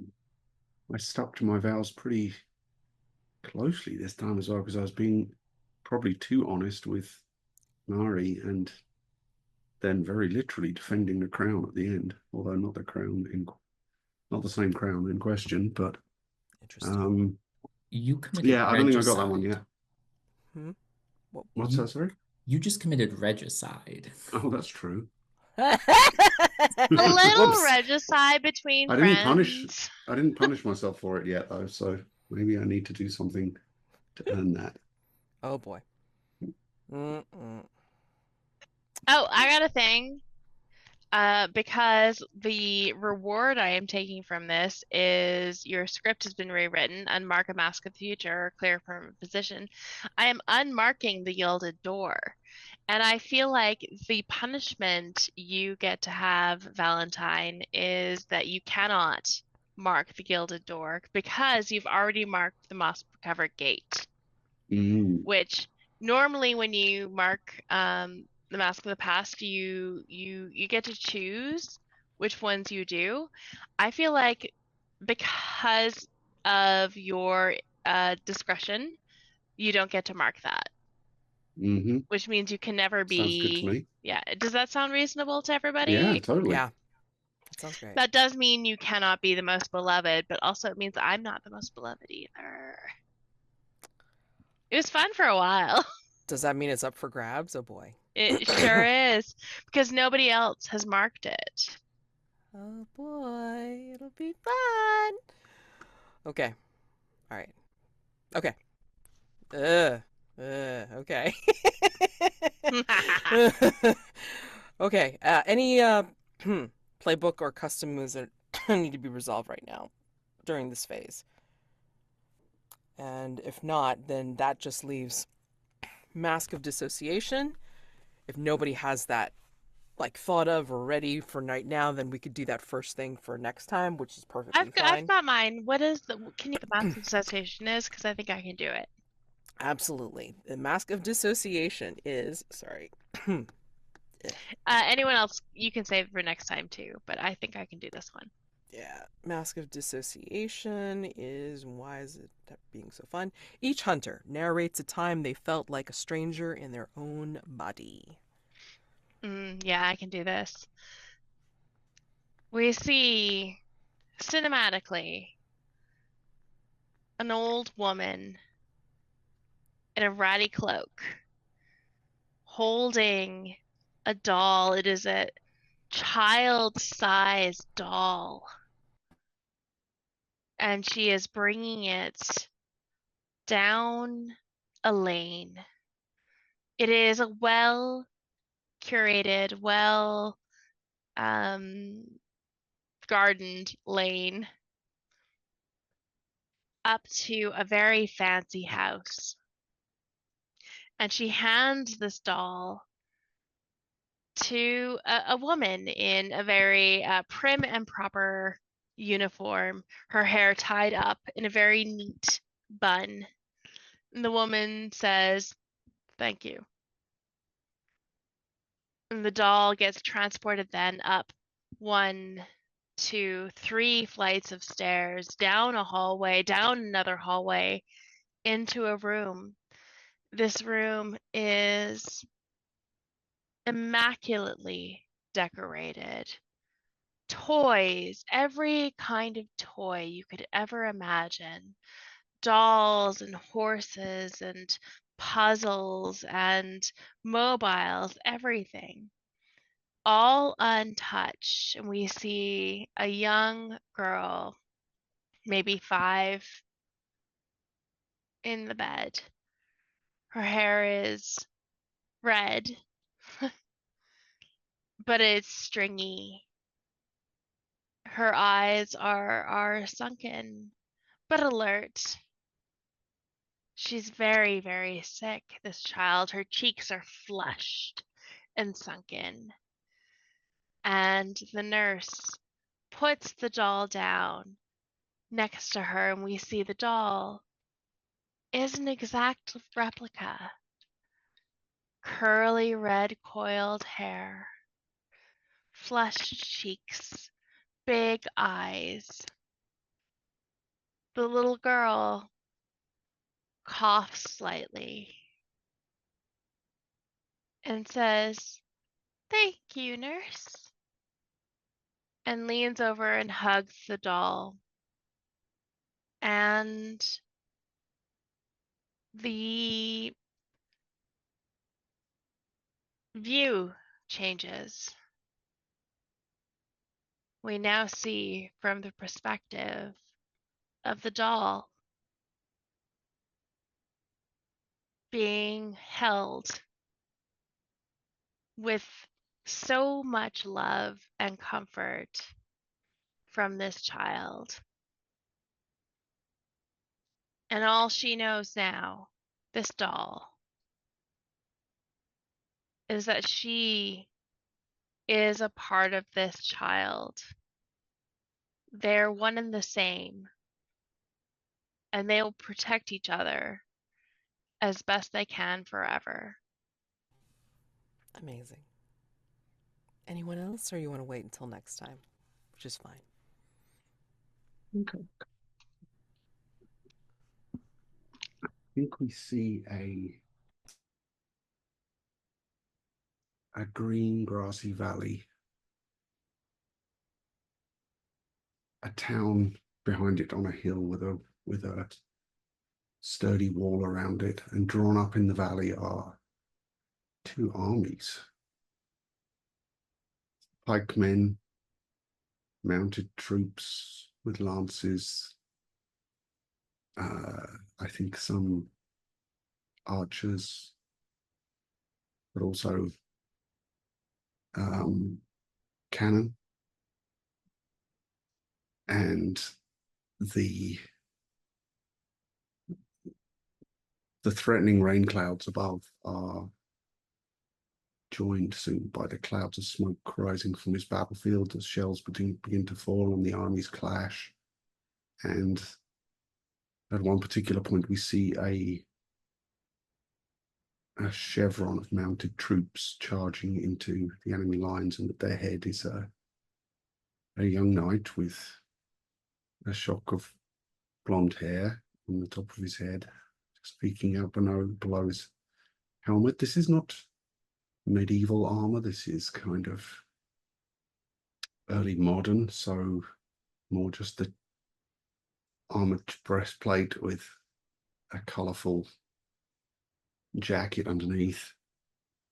And as the lances come down and they begin to charge toward this square of men setting pikes against them, there's a huge crash as a cannonball wipes through indiscriminately both sides. And we cut to sometime later when the battle is over and the wounded are being, well, some of them are being pulled from the field, the English and the Spanish, and some are being dispatched by the kind of opportunistic looters that one finds at the end of battles. But the young knight we saw is one of the lucky ones. His horse is dead, his leg is smashed, he's lost consciousness, but he's dragged from the field and taken toward the town, just to some kind of care. He's, after all, a nobleman and worthy of some attention. But it's not the English you have amidst the Spanish. So perhaps he's been taken as a prisoner. And we cut again to the bed where he lies bandaged, still unconscious, and various doctors draining blood from him and all kinds of other things, primitive medical interventions. And they're kind of shaking their heads, and even a priest comes by to give the last rites, the Catholic last rites, which probably this English knight might not appreciate too much, but then perhaps he would. And they blow out the candle. And the next morning, as a young nurse is making her rounds of the injured men in this building, a candle catches the face of the person lying in the bed where this young knight was the night before, and where the young knight had lain lies a young woman looking up with a surprised expression on her face, but quite awake, and flexing her limbs as if unsure what it is, where, or in what body she finds herself. Damon's last out-of-body experience isn't something so grandiose. It was a Tuesday. One of the mirrors in Hargrave House wasn't hanging quite right. It leaned a little to the left. Ordinarily, this would be something for one of the servants to deal with, but it's in Damon's personal study, and so with hammer and nails, he hangs up another point, realigning the mirror. And as he does so, he hangs the mirror. It lays square, giving us a clear visage of the room. And as Daymond walks to put the hammer and the remaining of the nails back in the basement or the servants' quarters, wherever he found them from, his reflection remains in the mirror, looking out over his room. And he sort of knocks, this reflection knocks on the mirror, and the mirror thumps. His mouth moves. We don't hear any sounds, but those of us that can lip read, or the subtitles to this moment, clearly indicate, are you there? Am I there? A look of confusion across this not quite Damon's face as he begins pounding on the mirror, unable to leave its frame. By the time Daymond Grey gets back to the room, his study, with a new book, something to ponder over, the mirror will have fallen to the ground, shattered.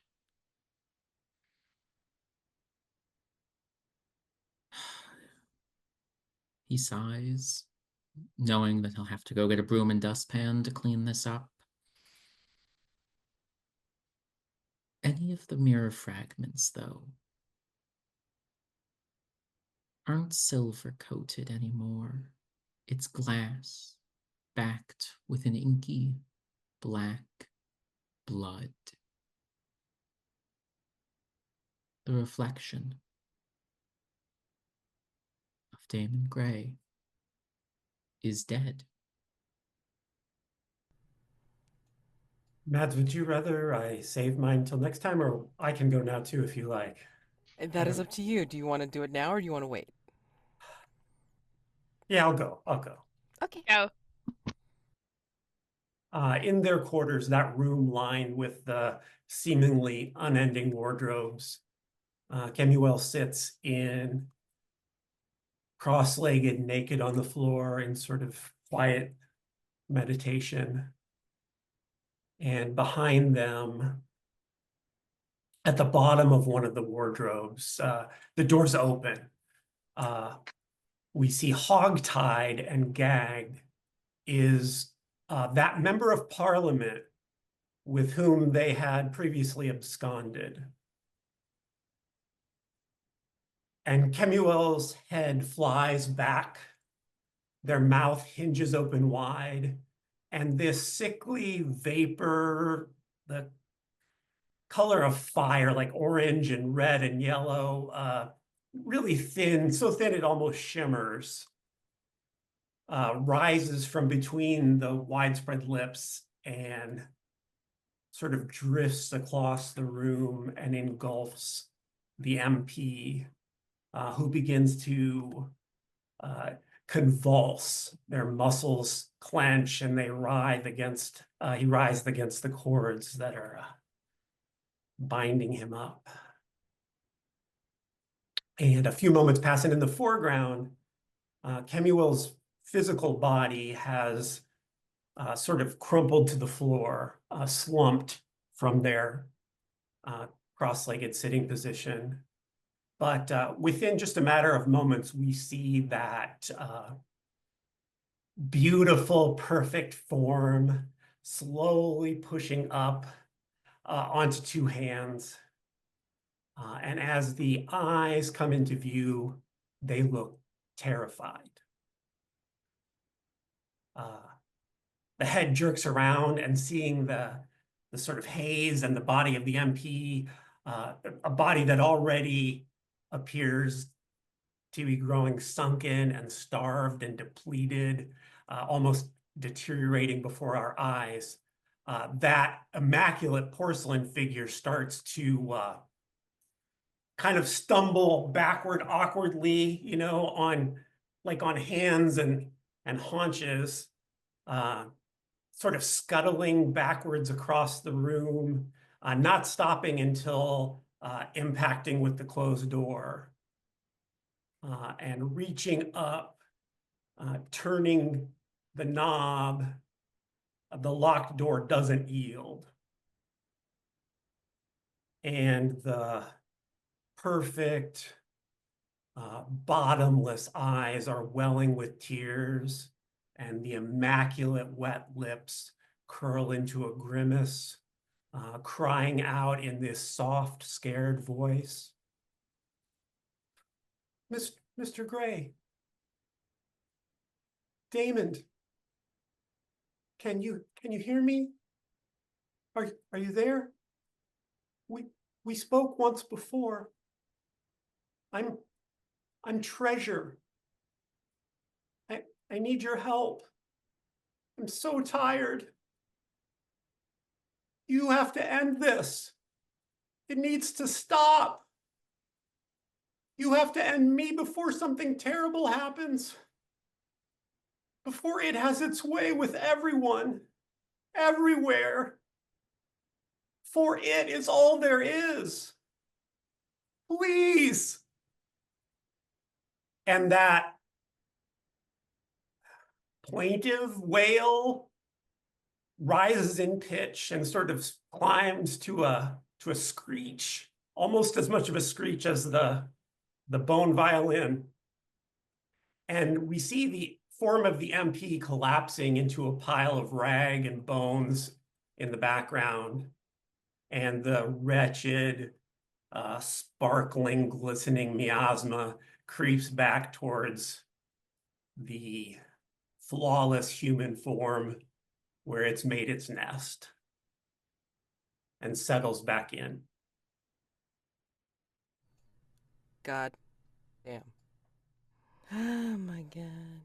How dare you, Mark? Yes, how dare That you. But was that was mwah, mwah, incredible. mwah. Oh God. I might edit this out, but I mean, you know, God forbid. God's forbid if I should ever have a bad between table, because I'll be like, I'm gonna cry. Because this has been so wonderful so far. You guys have just been so beautiful. This is why I play the between and play the between so much. It's just so good. God. Never just All those masks were so incredible. So amazing, like such lore drops. Like damn. Such incredible lore drops. Okay. Oh my God. Remind me who Treasure was. I know I should know this, but like yeah, Treasure was the name. That's what the The hunter-gatherer tribe yes. called the little boy who went into the cave. Right. Yeah. Oh my God. Oh, so Kemuel got him. I get it now. Yeah. Yeah. No, I mean, I was following the whole thing. I was just like, yeah. You've set this up So well. so well. Mm. So well. Holy crap, a doodle do. Oh my God. Okay. I can't with any of you. I'm mad at all of you, and I mean that in like the most loving way. I know. I hear you. Oh, well, I mean, imagine like, like rewatching this, like, like for me going back and forth and editing and like, just rewatching and then going like, you have to edit this. oh my God. You sucker. You're gonna pick up on so many small details that Mark Mm-hmm. dropped that led to this. Oh my God. Which makes it worse and better because then it's like, I can re-pick up on like, some things that people forgot about, but then also it makes me miserable because then I'm going to be like, I gotta too put many this threads. in because I hate it, but also I love it. I get it. Yeah, I get it. Yeah. Mark, fuck you. And I mean that in the most loving way.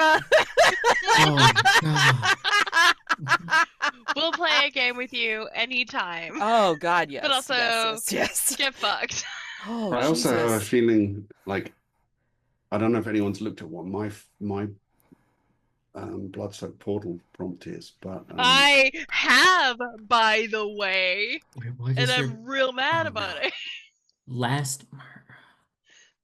Don't look at it. You'll hate it. You'll be so mad.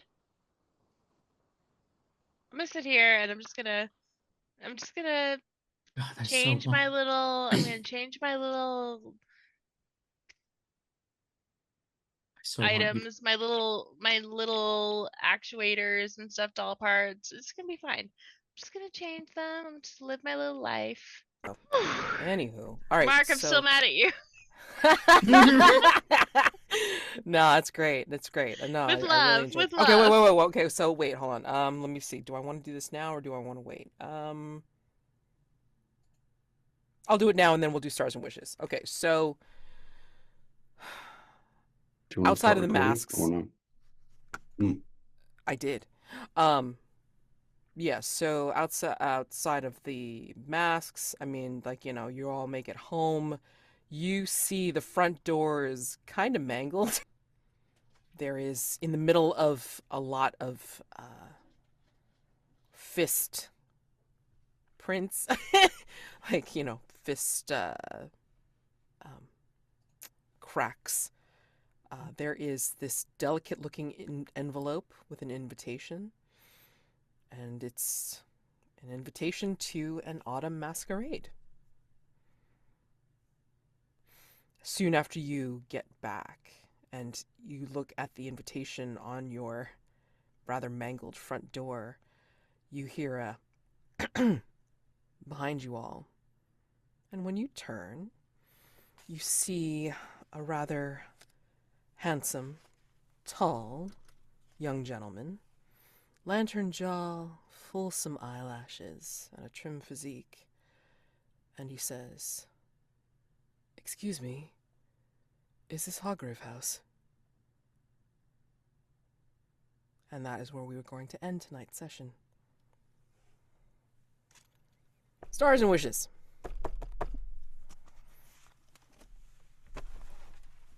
You know how this works. We've been starsing like for a few minutes now, but yeah, let's do this officially. You know how this goes.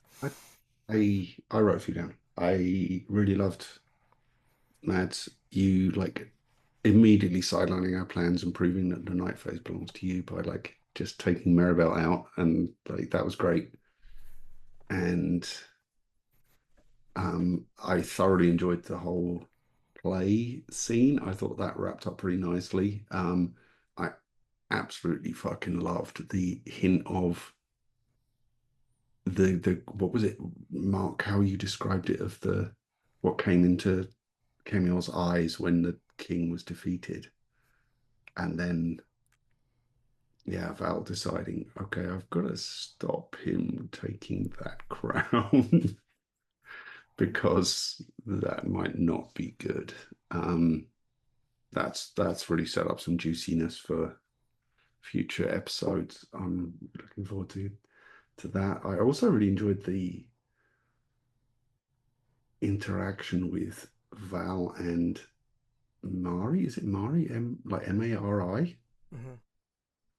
Yes. And that seemed to play in really well with some of what I've been trying to do in all of Val's masks.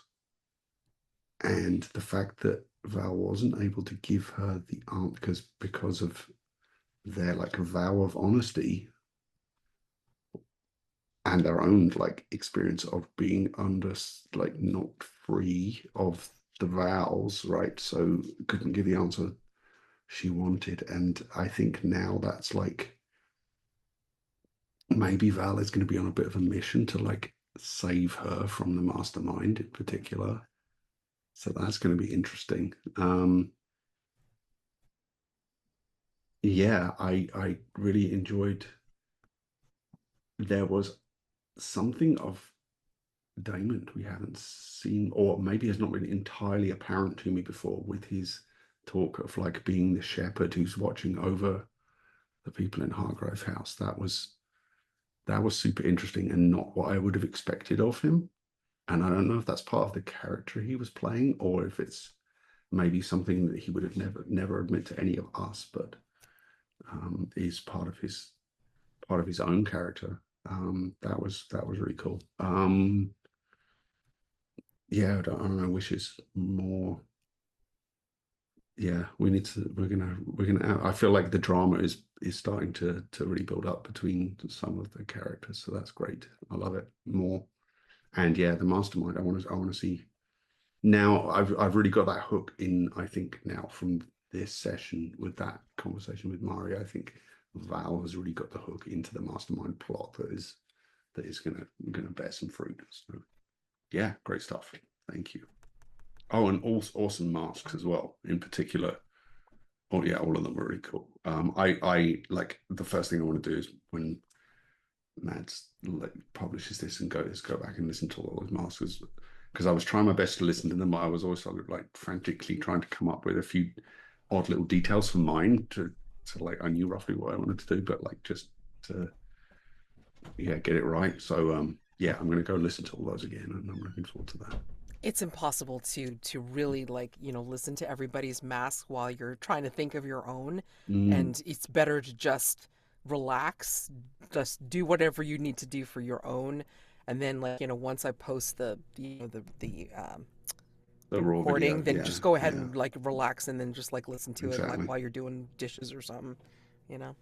I also kind of like the masks that are just off the cuff though. Like Yeah. I know that there is with some players they really like to have them planned out. And don't get me wrong, I have like points, like bullet points for things that I want to do in my masks, but I don't have anything really planned out exactly what I'm going to say because I don't know what the themes are going to be in this session. I want to hit some of those themes.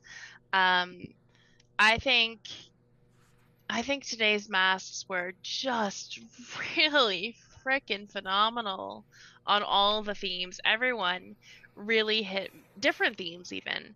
And I was really invested in all the masks to the point where I was like, okay, I'm really glad I'm going first because I can listen now. um, and like for stars, a lot of my stars are very similar to Rob's, but I really liked the Sisyphusian archer idea that Jeremy came up with. That was just like that's it was such a backhanded compliment conversation between Damon Gray and Val, and it was so good. Like it established a sort of camaraderie and a sort of relationship, but also freaking rude, buddy. Like, oh my God, I cannot believe you just said that.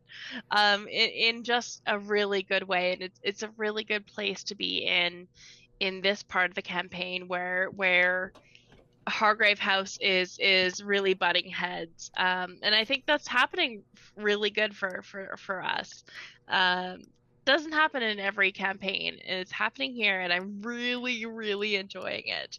I also liked when the king was defeated and how Kemuel reacted, and I kept thinking, oh my God, what's Val gonna do? What's Val gonna do? What's Val gonna do? Because Val is so by the books, by this weird honor code that they have, and it's so against everything else that the rest of Hargrave House, like Gray or Kemuel, even Marybelle. Marybelle is kind of by the books as far as they know what the books are. But Val has this very distinct way of making decisions and dealing with things. So I was really excited for that weird conflict. Happy Kemuel, fucking terrifying. Holy shit. I was so scared for every decision Kemuel would make with this euphoric, I'm in a good mood. Let's go do this thing. And Amanda, was like, oh no, this is all going to be terrible. And it was. So I'm right. But also it was brilliant. Absolutely brilliant, Mark. I feel like this was a really wonderful Kemuel session for seeing all these different sides of the undeniable in a way that we don't really get to see in a lot of other actual plays or other games that I've ever played. I've played the undeniable, you know. I know how you can play it, and you're doing so much weird subversive shit, and I mean that in the best way. It's super cool to the point where I don't know what you're going to do next, but it's going to be terrifying. And I am here to watch it. Yeah, I really loved Jeremy, your way of taking Daymond and making him this sort of, the first thing he did was go and check on Marybelle. And then the rest of his decisions that night were about the world around him. And I think this is the first time we really saw Mr. Gray making decisions that weren't about his needs specifically in a lot of different subsequential. Oh my God, I literally have a math degree. I should know this. Subsequential, you know, sequential sequential way. My brain is fried. It's been a long week. Sequential way.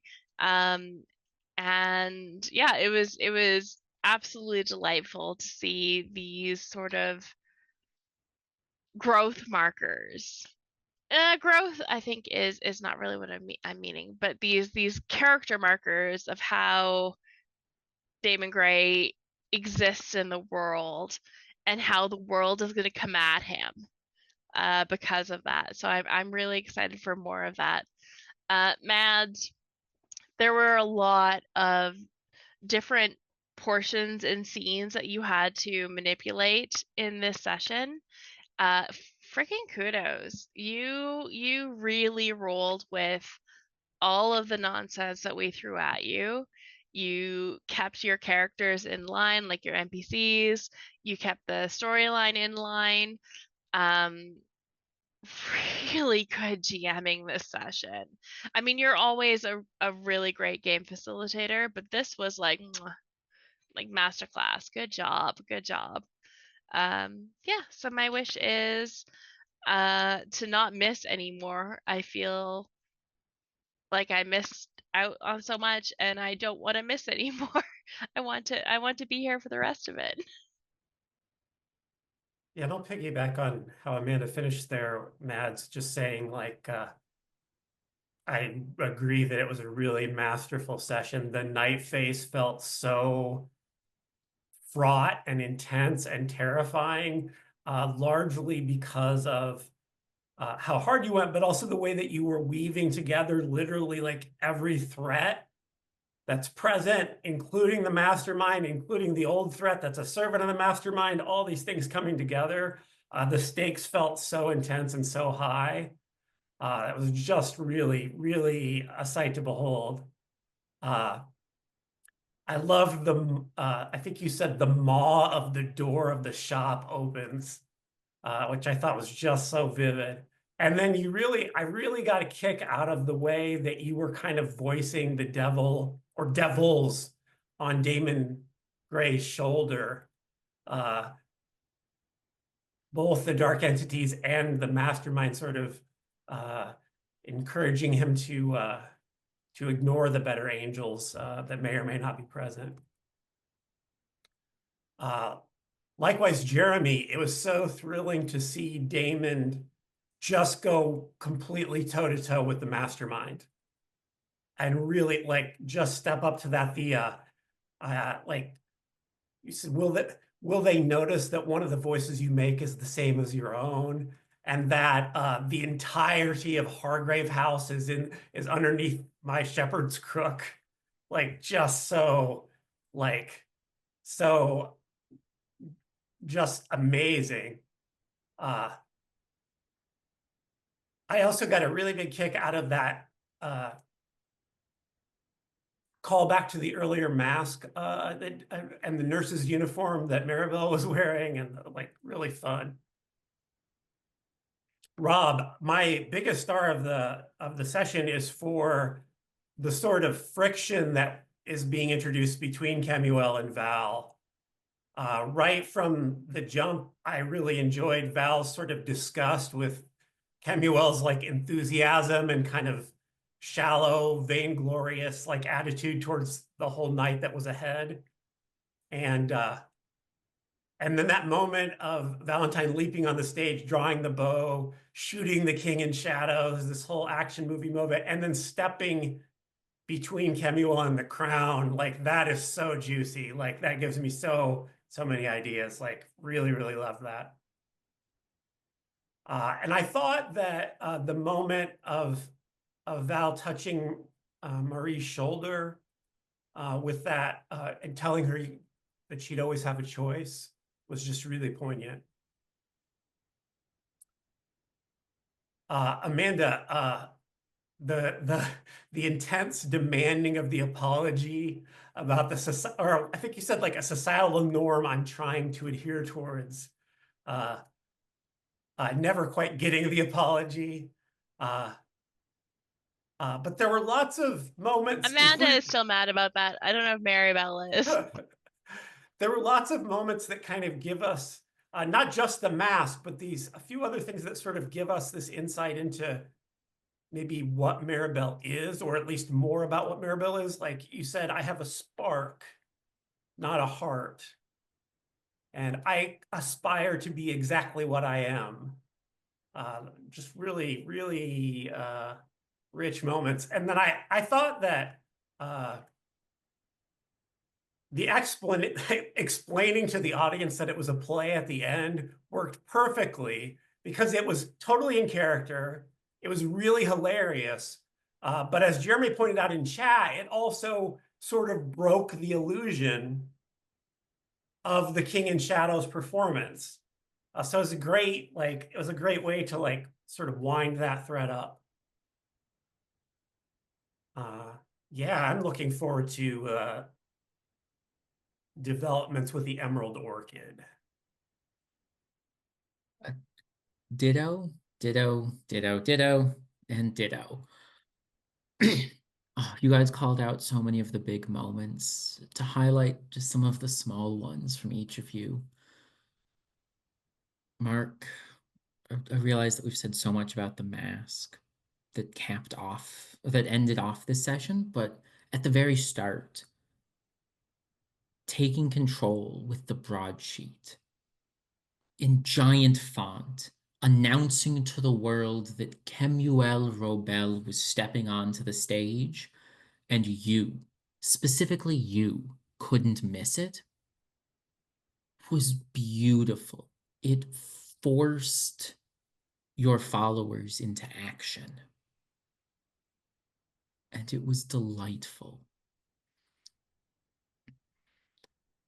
Amanda, there was a moment after you changed into the nurse's costume where you asked the seamstress to keep the apron because it had sentimental value to it. Or not to it, to you.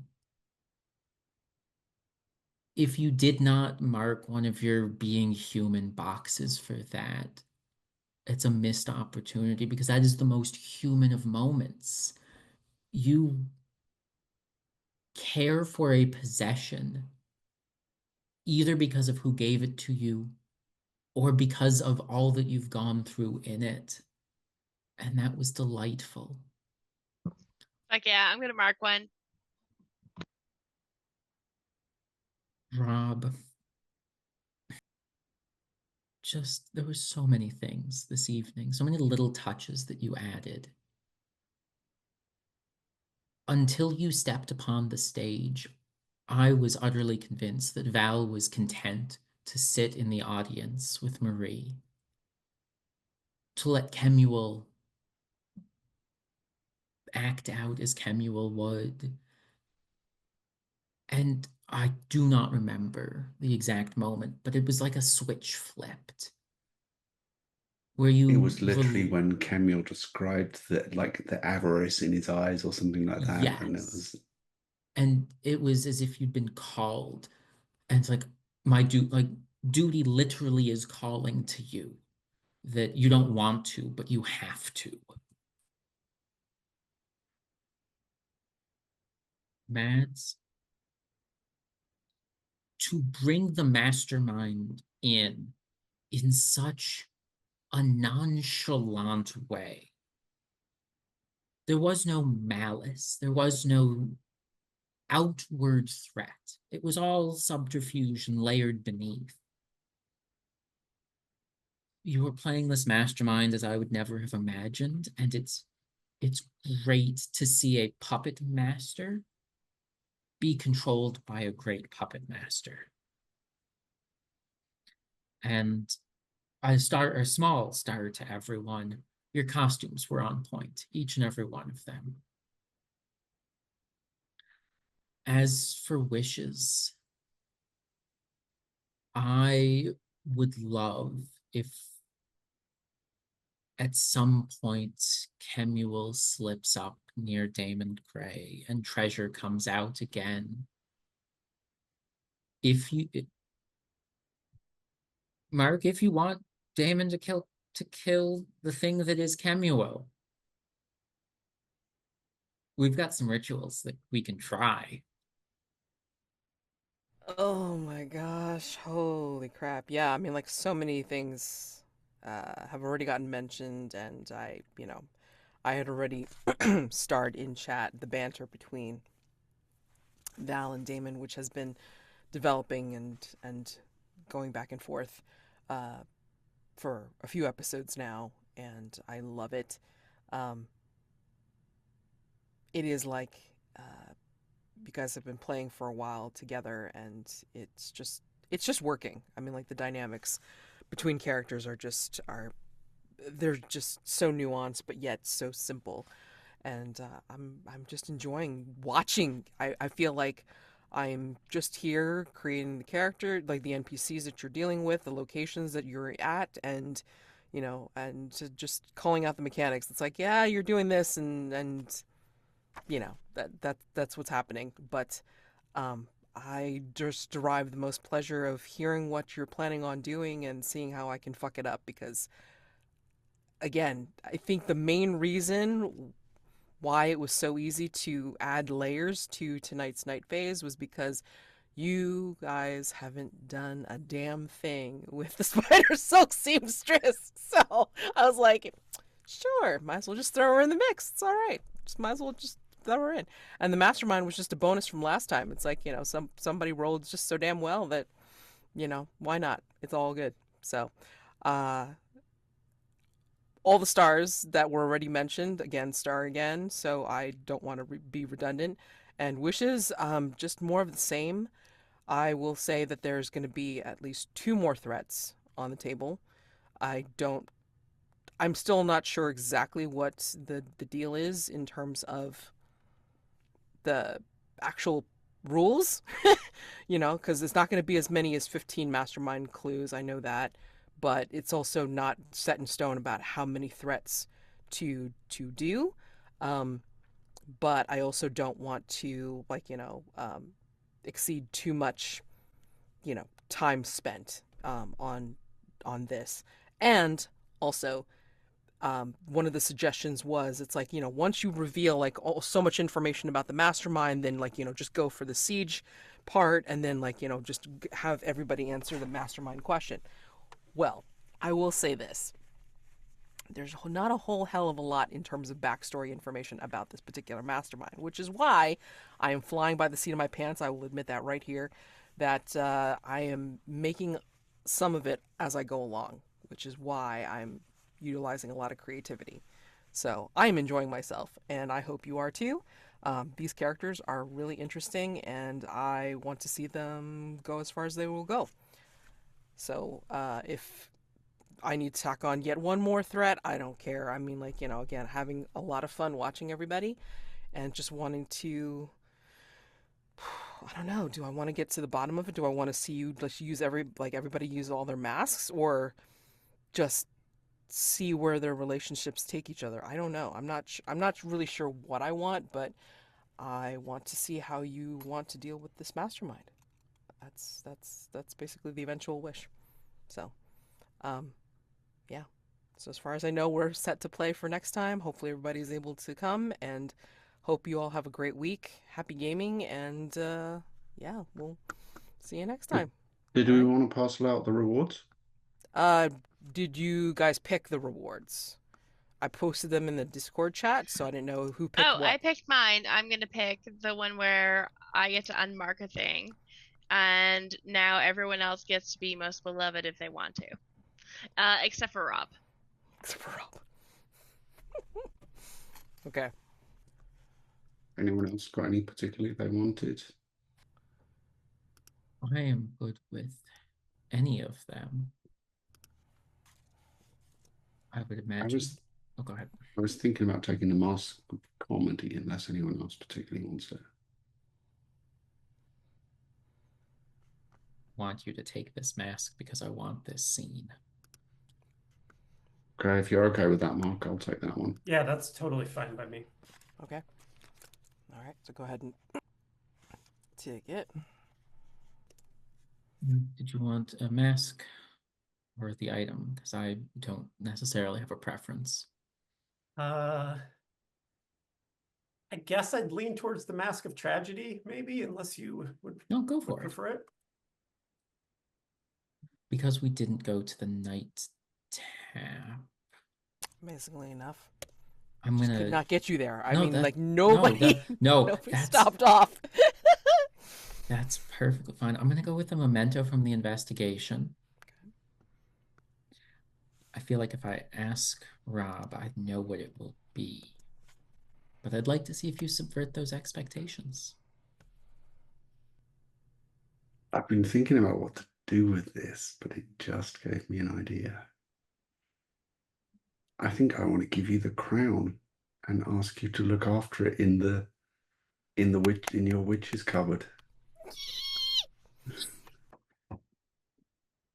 I was thinking about like options of like, could I work this into a mask and like have Val time travel to somewhere to hide it, or like, but yeah. Figure I'd give you the option. Thank you for meeting those expectations. Amazing. Oh my god. Just anything to keep it away from Kemuel. I'm not good at that. We know what happened with the orchids. Oh boy. Oh wait. Witch's cupboard, huh? Hmm. As long as we're mentioning the witch's cupboard, I will remind all of you that y'all are welcome to pull things from my witch's cupboard. It's not just for me. It is. I already have one. Everyone. I already have one. I have a copy of the broom, and the broom is still in the cupboard as well, because I think I took it out in the future. Mm, mm, mm. People can pull out stuff from the cupboard. People can pull out stuff from the cupboard. No. Yeah.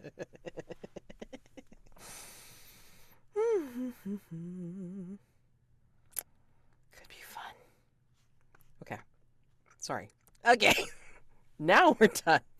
Okay. So everyone have a wonderful week. Happy gaming, and I will see you next time. May it be less eventful, hopefully, for everyone. Okay. Yeah. See ya. Thank you for playing.